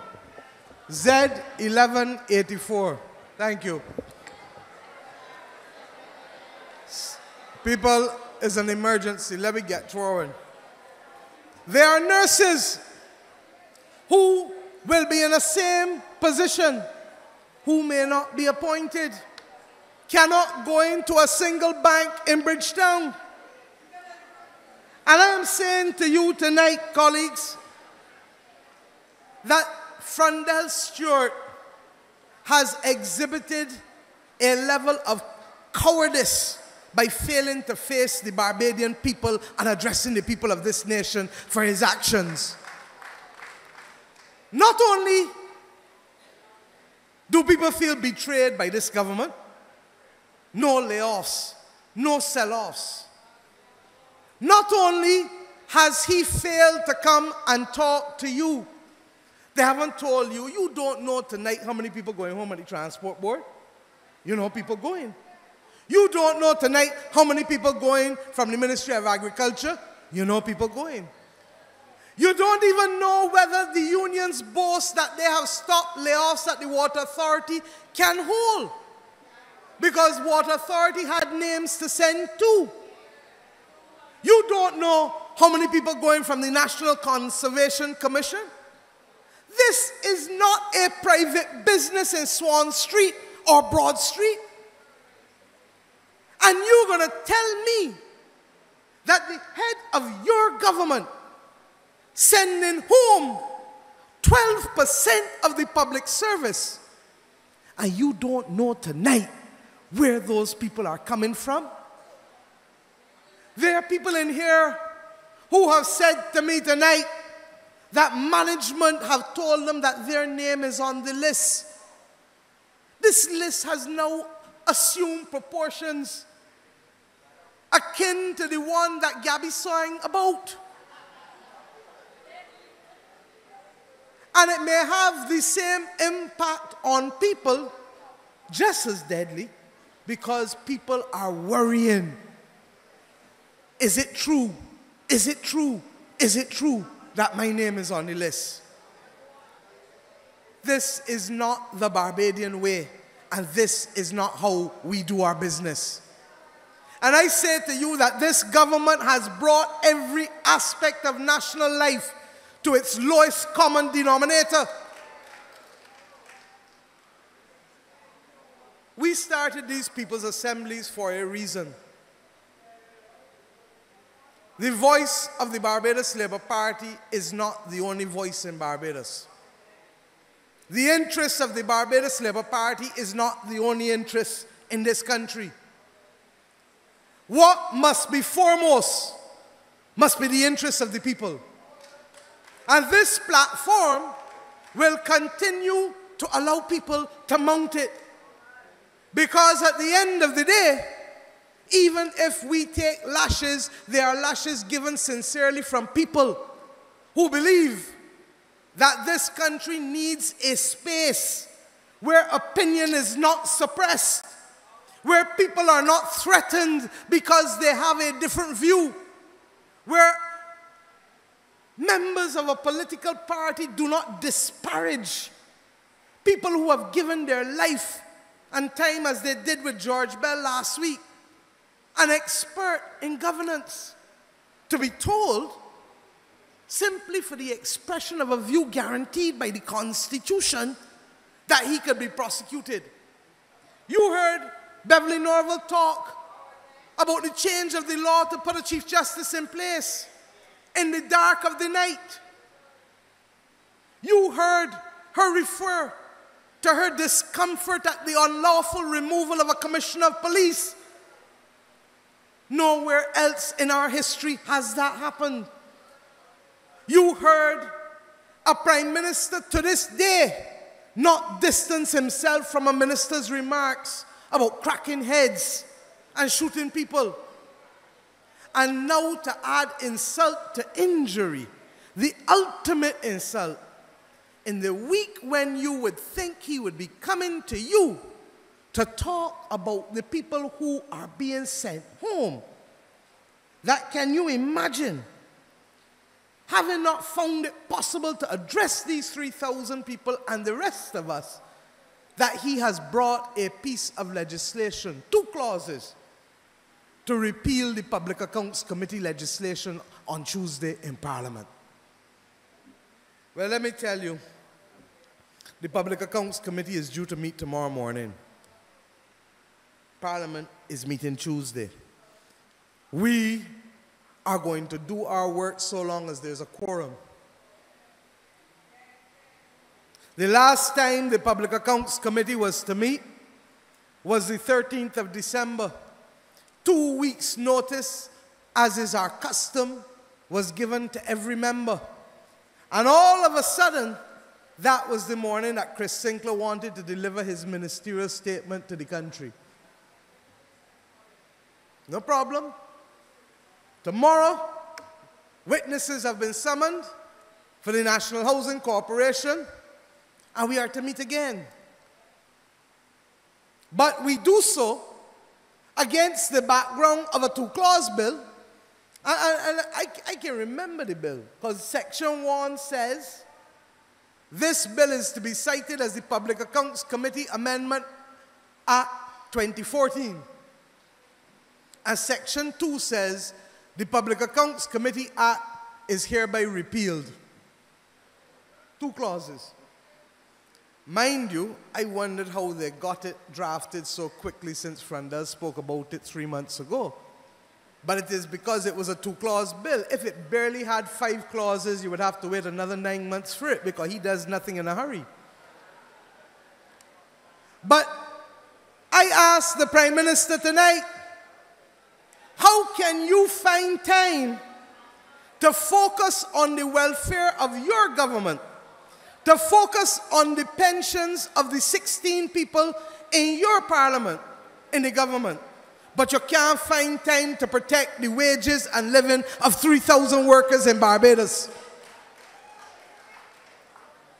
I ask you tonight, how can a Prime Minister believe that it is acceptable to shut down the powers of the Public Accounts Committee? What is it, Frandel, you are frightened for? What is the evidence? And I can save your time and save your effort by telling you, you know I don't ask questions to which I don't know the answers. So you can shut it down, you can not shut it down, you can repeal, you can amend. What is to come out will come out. But the difference between me and the Prime Minister is that I am doing my job. And my job is to chair the Public Accounts Committee. He is not doing his job, which is to lead Barbados and to carry Barbadians through this difficult period as he gorges and puts pressure and sends home people who do not have to be sent home in these circumstances.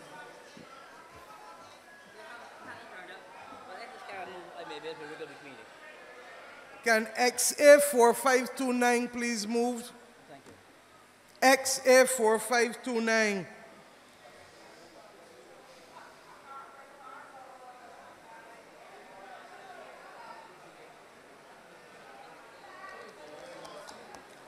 I am telling you tonight, because the hour is late and I want to give some of you the opportunity to ask questions. It cannot be acceptable that tonight we do not know where people are going to be dismissed from.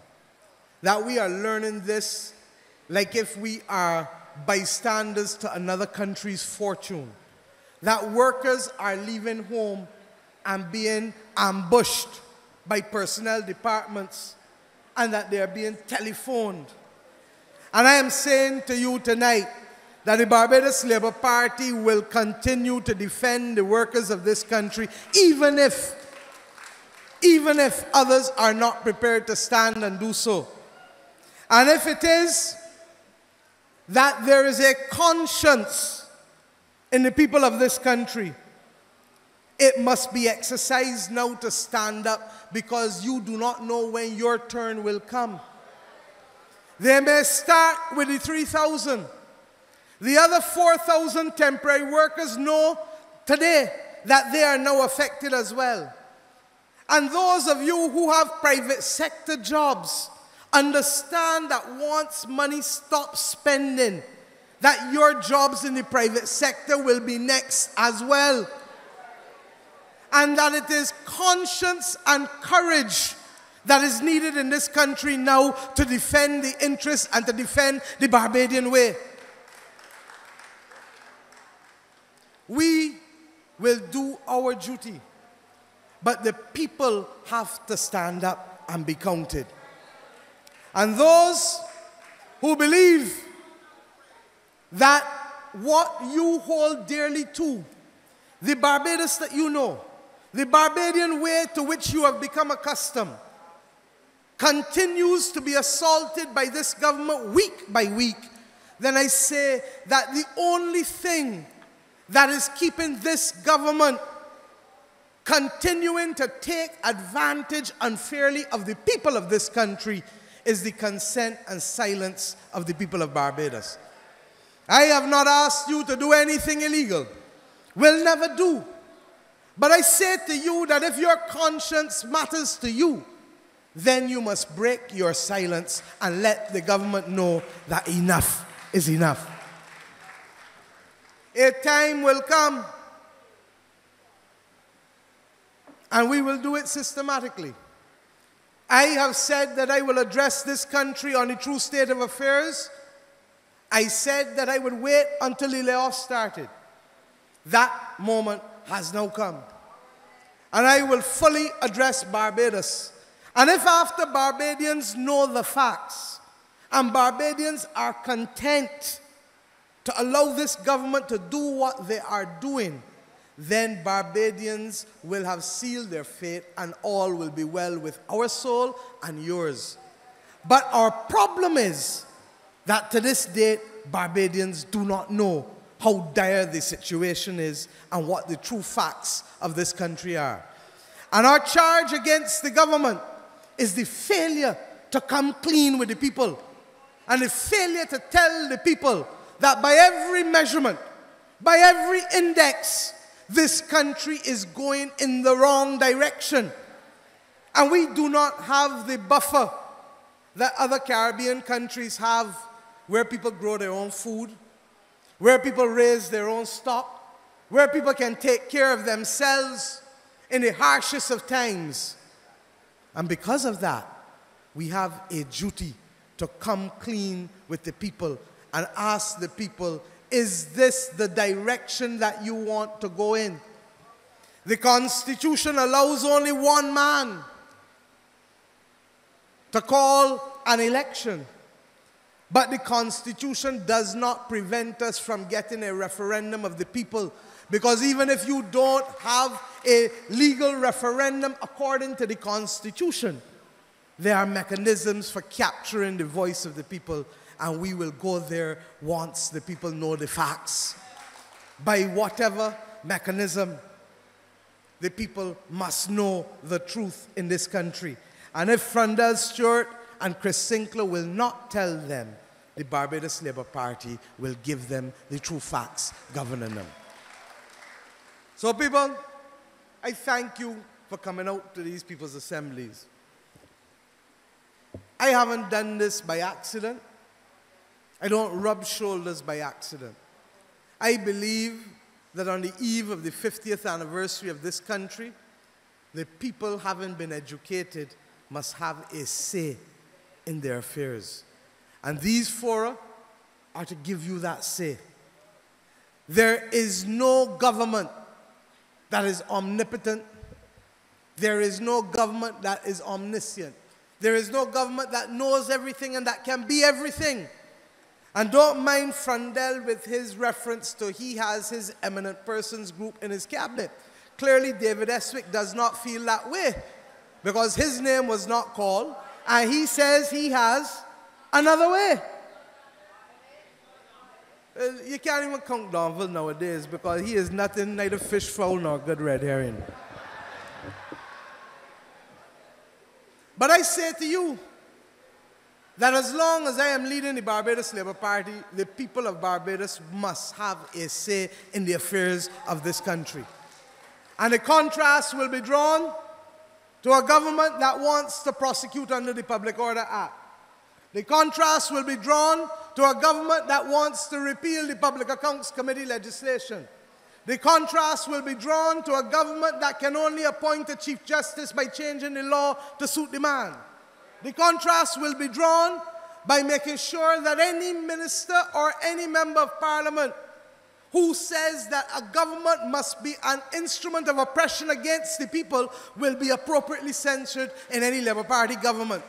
Because we have not come to public office to rain terror over the people of this country, but to empower people and to give them choice in their lives.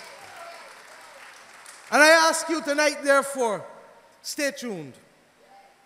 We will see how it unfolds tomorrow, because Friday was just the beginning of what can only be described as political waterboarding. You know how when they want to kill you and the slow torture? 300 people on Friday, 50 people this weekend. First time a government must lay off people on the weekend by the phone. Another couple hundred, I'm sure, tomorrow, and Tuesday, and Wednesday. And this country is going to be in a state of crisis and psychological turmoil because a government cannot even execute its own policies properly. And people will continue to be at the front line of the suffering when all that they have done is to seek to go about their business to work. And when all that is being fought for is the right for 16 people to earn a pension, while thousands are denied the $300 or $400 a week to help them live and to pay for their rent. So ladies and gentlemen, your questions are here. Please do not direct them only to me. You have a distinguished panel. You have different views. And let us try to get in at least a half hour, 40 minutes of questions tonight. Thank you, good night, and stay firm, because it is only now unfolding. And I've said to you, I don't cry wolf.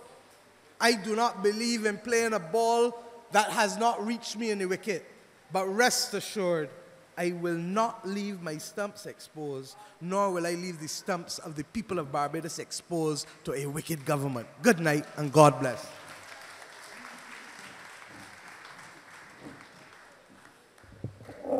Thank you very much, Ms. Motley. The floor is now open for your comments, your questions, and your queries.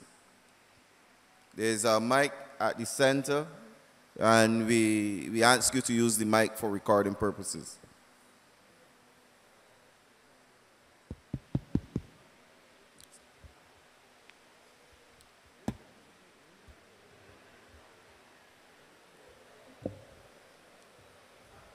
Any questions, queries for the panel, comments?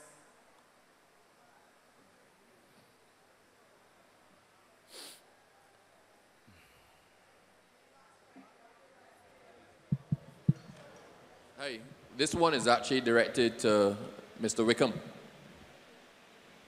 Now, Mr. Wickham, we've heard both Santi Bradshaw and Honorable Mayor Motley speak about the repeal of the Public Accounts Committee legislation.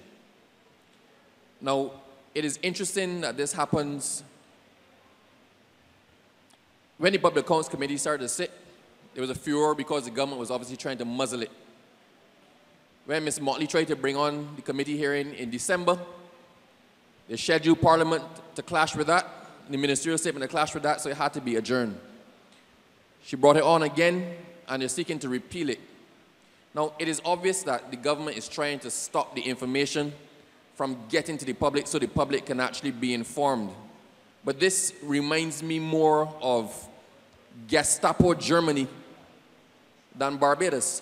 I want to know from you, what do you think are the real implications of this, what I call a blatant attempt to muzzle an investigative body? What does it mean for Barbados? What does it mean for our politics? Please. Well, I'm anxious to hear from yourself and other legislators about the implications of it, because I was surprised when we had the conversation earlier that it was possible to remove it without replacing it with something else, and to do so without reference to the Constitution in any way. But if you're saying that it doesn't require constitutional sanction, then I can only assume that we need to comment on what it means for our governance outside of that. And I tell you, it's a dark day. My assumption is that the Public Accounts Committee has always been one of the few parliamentary protections that is provided that gives the opposition the opportunity to inquire into what government is doing. And I think with that gone, it will be quite tragic. Having said that, however, there have been long periods of time where it hasn't met. I appreciate that. But I also assumed that a big part of the good thing about having a large opposition is that we can have it meet regularly, and it is one of the constitutional guarantees, or one of the guarantees that we have, that the affairs of government are being investigated on a regular basis. So beyond to say that I think it is unfortunate, I certainly support everything that Ms. Motley said. I'm fascinated that in this time, such a thing can be a priority of the Freundel Stewart administration. Not domestic violence legislation, but legislation to disband the Public Accounts Committee, and not reference to replacing it with anything else. I'm shocked that it is a priority, and I think that it's the most unfortunate thing for democracy. And as I said, I do wish that there were the opportunity to look at the matter in some court of law, because I just can't imagine that it can just be done away just like that so easily.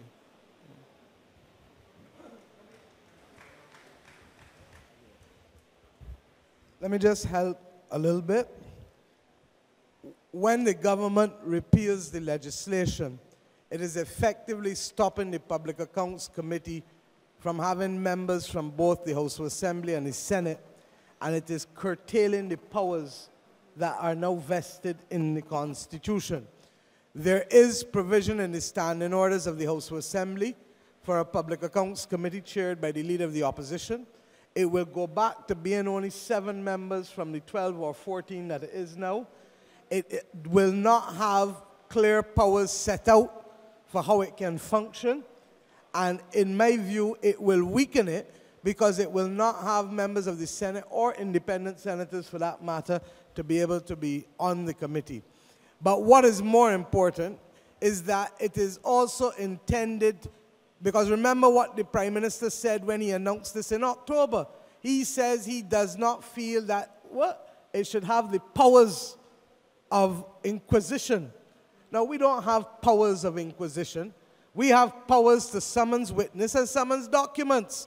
And that can still happen, I can assure the Prime Minister, under this new model, even if you reduce it to a committee of 7. But suffice it to say that how can you find time to protect the interests of your cabinet ministers at the very time when the people of Barbados who are being sent home need to be protected? And it's as simple as that.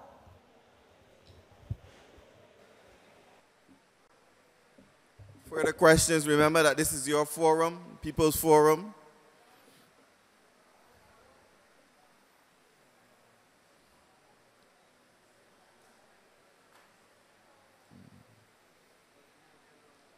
Yeah, gentlemen there, come on.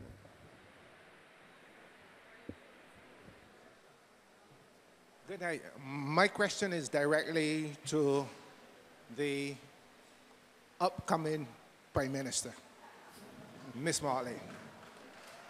I want to ask you, if you win 2 questions, if the Barbados Labour Party win government tomorrow, what would be your first thing you would do in terms of getting the economy back together?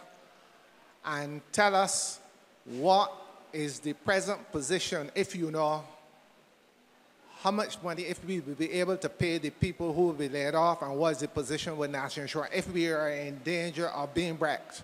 I would like to know this. Thank you, Vincent. Vincent, I am going to address some of these issues in the State of the Nation address that I will be doing very shortly. But suffice it to say that when you are in trouble and bleeding, the first thing you have to do is to stop the bleeding. And I will bring and break it down in the State of the Nation address for you. The second thing that we have said is that there are certain costs over which we have control as a government, and one is our energy policy. And that needs to be done immediately, because households and businesses continue to face costs. And this is not about subsidizing energy. This is about capping the rate of return and stopping the profit gouging that the Barbados National Oil Company is doing on the backs of Bajan households and Bajan enterprises. But very shortly, we will announce to you the date when the State of the Nation address will be. We want to see what happens in the next few days with the layoffs, because clearly the government has sent out letters to people, and some have received and some have not.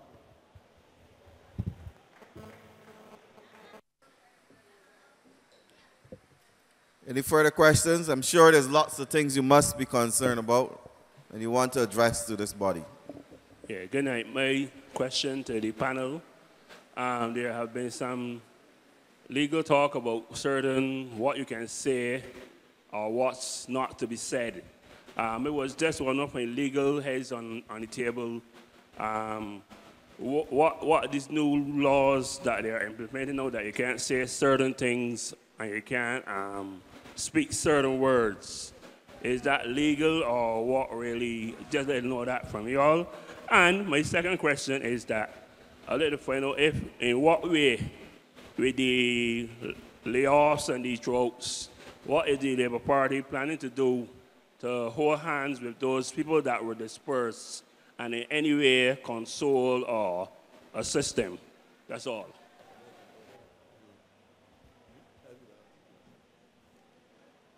Thank you. The Constitution of Barbados guarantees legitimate comment, and that legitimate comment includes political comment. And in fact, the very laws of defamation allow people to make what is called fair comment. And you really ought not to be afraid of making what even the courts consider fair comment. And I will add a bit of an anecdote here. The Public Order Act was passed in 1970 by the Errol Barrow government.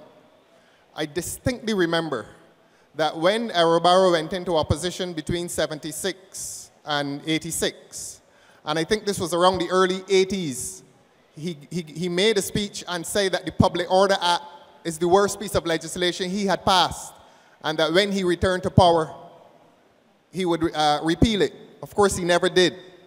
But that says a lot to you about his estimation or his opinion as to the validity of the Public Order Act. And I want to say to you that the Public Order Act is probably unconstitutional, and that you should not fear making legitimate political comment or comment that is fair in the public interest for fear of offending any of the laws of Barbados, because the supreme law of Barbados is the Constitution of this country.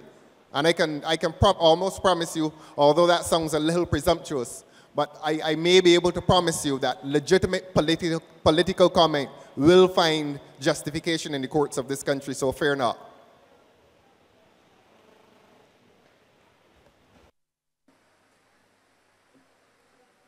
Any other burning issues?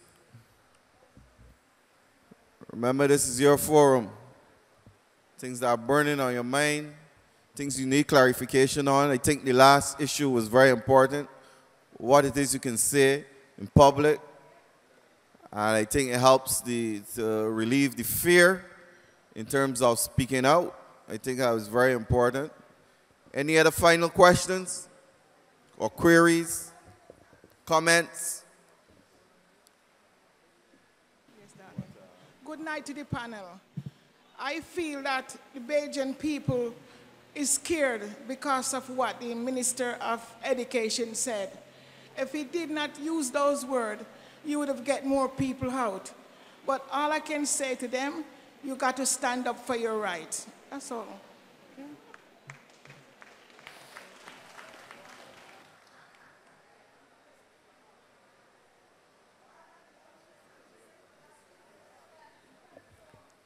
Any other burning issues?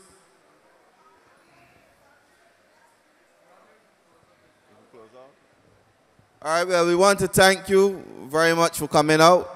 No, one more question. We'll take one more before we close off. And we ask you, please, before you leave, to just help us put the chairs together. So if you don't mind, you could just pack the ones in that can pack together. Go ahead. Good night, panel. Madam Mortley, you mentioned about the NIS, the impact that so many people being sent home, how that would impact upon the NIS. Can you really give us an idea as to how impactful that would be in the NIS? Until we know how many people are being sent home from each institution, is it central government or is it statutory boards? Because the implications for the severance payments fund and the unemployment benefit fund depend on how the numbers pan out. Regrettably, as I said, the Prime Minister, nor the Minister of Finance, nor anybody in government has found it possible or necessary to tell the country where the layoffs are coming from. And people are being ambushed by them. We learned 300 from the National Housing on Friday. We learned 30 from school meals, I am hearing, over the weekend. We learned 8 from fisheries over the weekend. Darling, I wish I could tell you. But until we know where the layoffs are coming, we cannot do the calculations. I know you won't be able to do the calculations, but just think about it. 3,000 people being laid off is severance pay, and then it is, some people might decide that they want unemployment. So I'm thinking that they could actually break NIS. So which means that there's another problem that the country is facing. Not necessarily, because the severance payments fund has money. The unemployment benefit fund is under stress.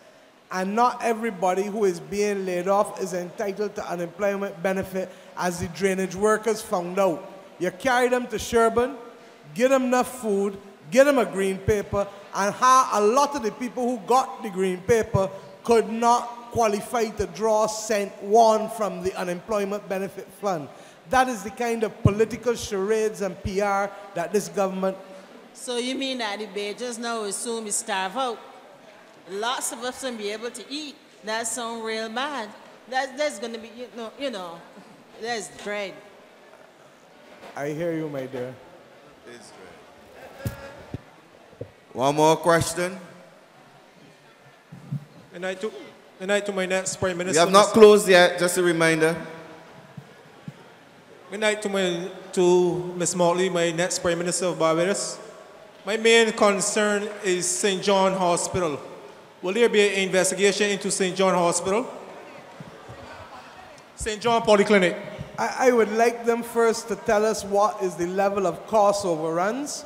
We know that there are overruns. We know that they're over budget. But once again, this government does not believe in sharing the facts with the people of this country. But fear not, you know what they tell you? That weeping may endure for the night, but joy cometh in the morning. And we will get a chance to put this country back on a level playing field and allowing people to recognize the Barbados that they knew before.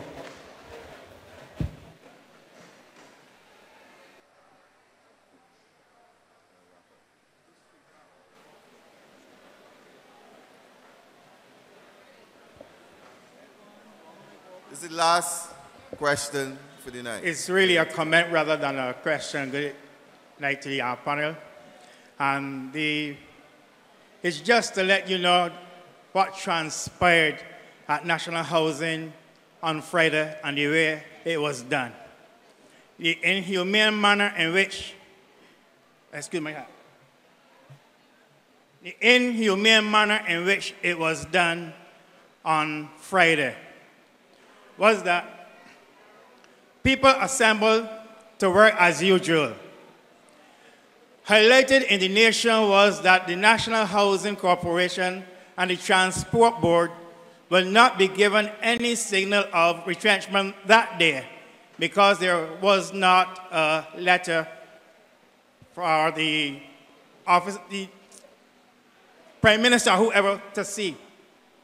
People smiled and went to their offices about their work.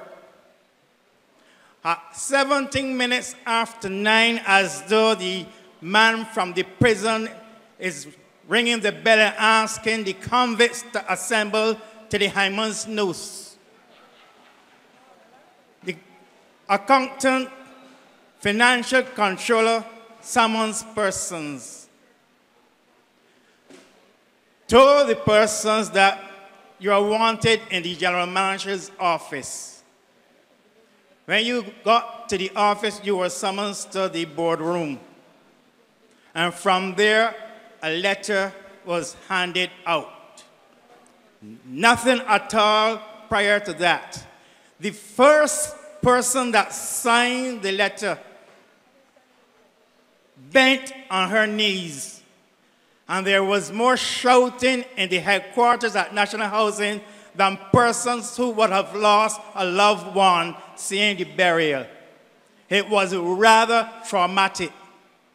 People didn't just cry. I leave a woman there where some of the colleagues were asking to call the ambulance for her. She couldn't stand. She was trembling, I mean physically shaken, trembling. And that is what transpired at National Housing. I got a letter, but I thought I would have been given one. What is fundamental about it is that there were 3 persons in the department of which I work. None of us, and I'm 3 months from 15 years at National Housing. But the 3 of us, I am from St. Joseph, one from St. Lucie, the other from St. Philip. None of us are appointed, but the 2 of them continue to work. I am home. I thought it would have happened. I braced myself for it. I didn't cry. Actually, it didn't affect me. What made water come from my eyes was when I saw big men at National Housing remove the tears. Some who was going home, and some who were missing their friends. That took everything out of me. And the fundamental thing about it was that whilst people were going home, a man who does not work at National Housing in a black suit and white shirt, a Caucasian, walking down the steps and laughing. A broad smile on his face as though to say, I got them. That ought to be, well, I can't incite. It was very, very traumatic. And I think that we should not take it sitting down. Miss Motley, you and your colleagues on the table, don't just say you're going to do something. Do it yesterday.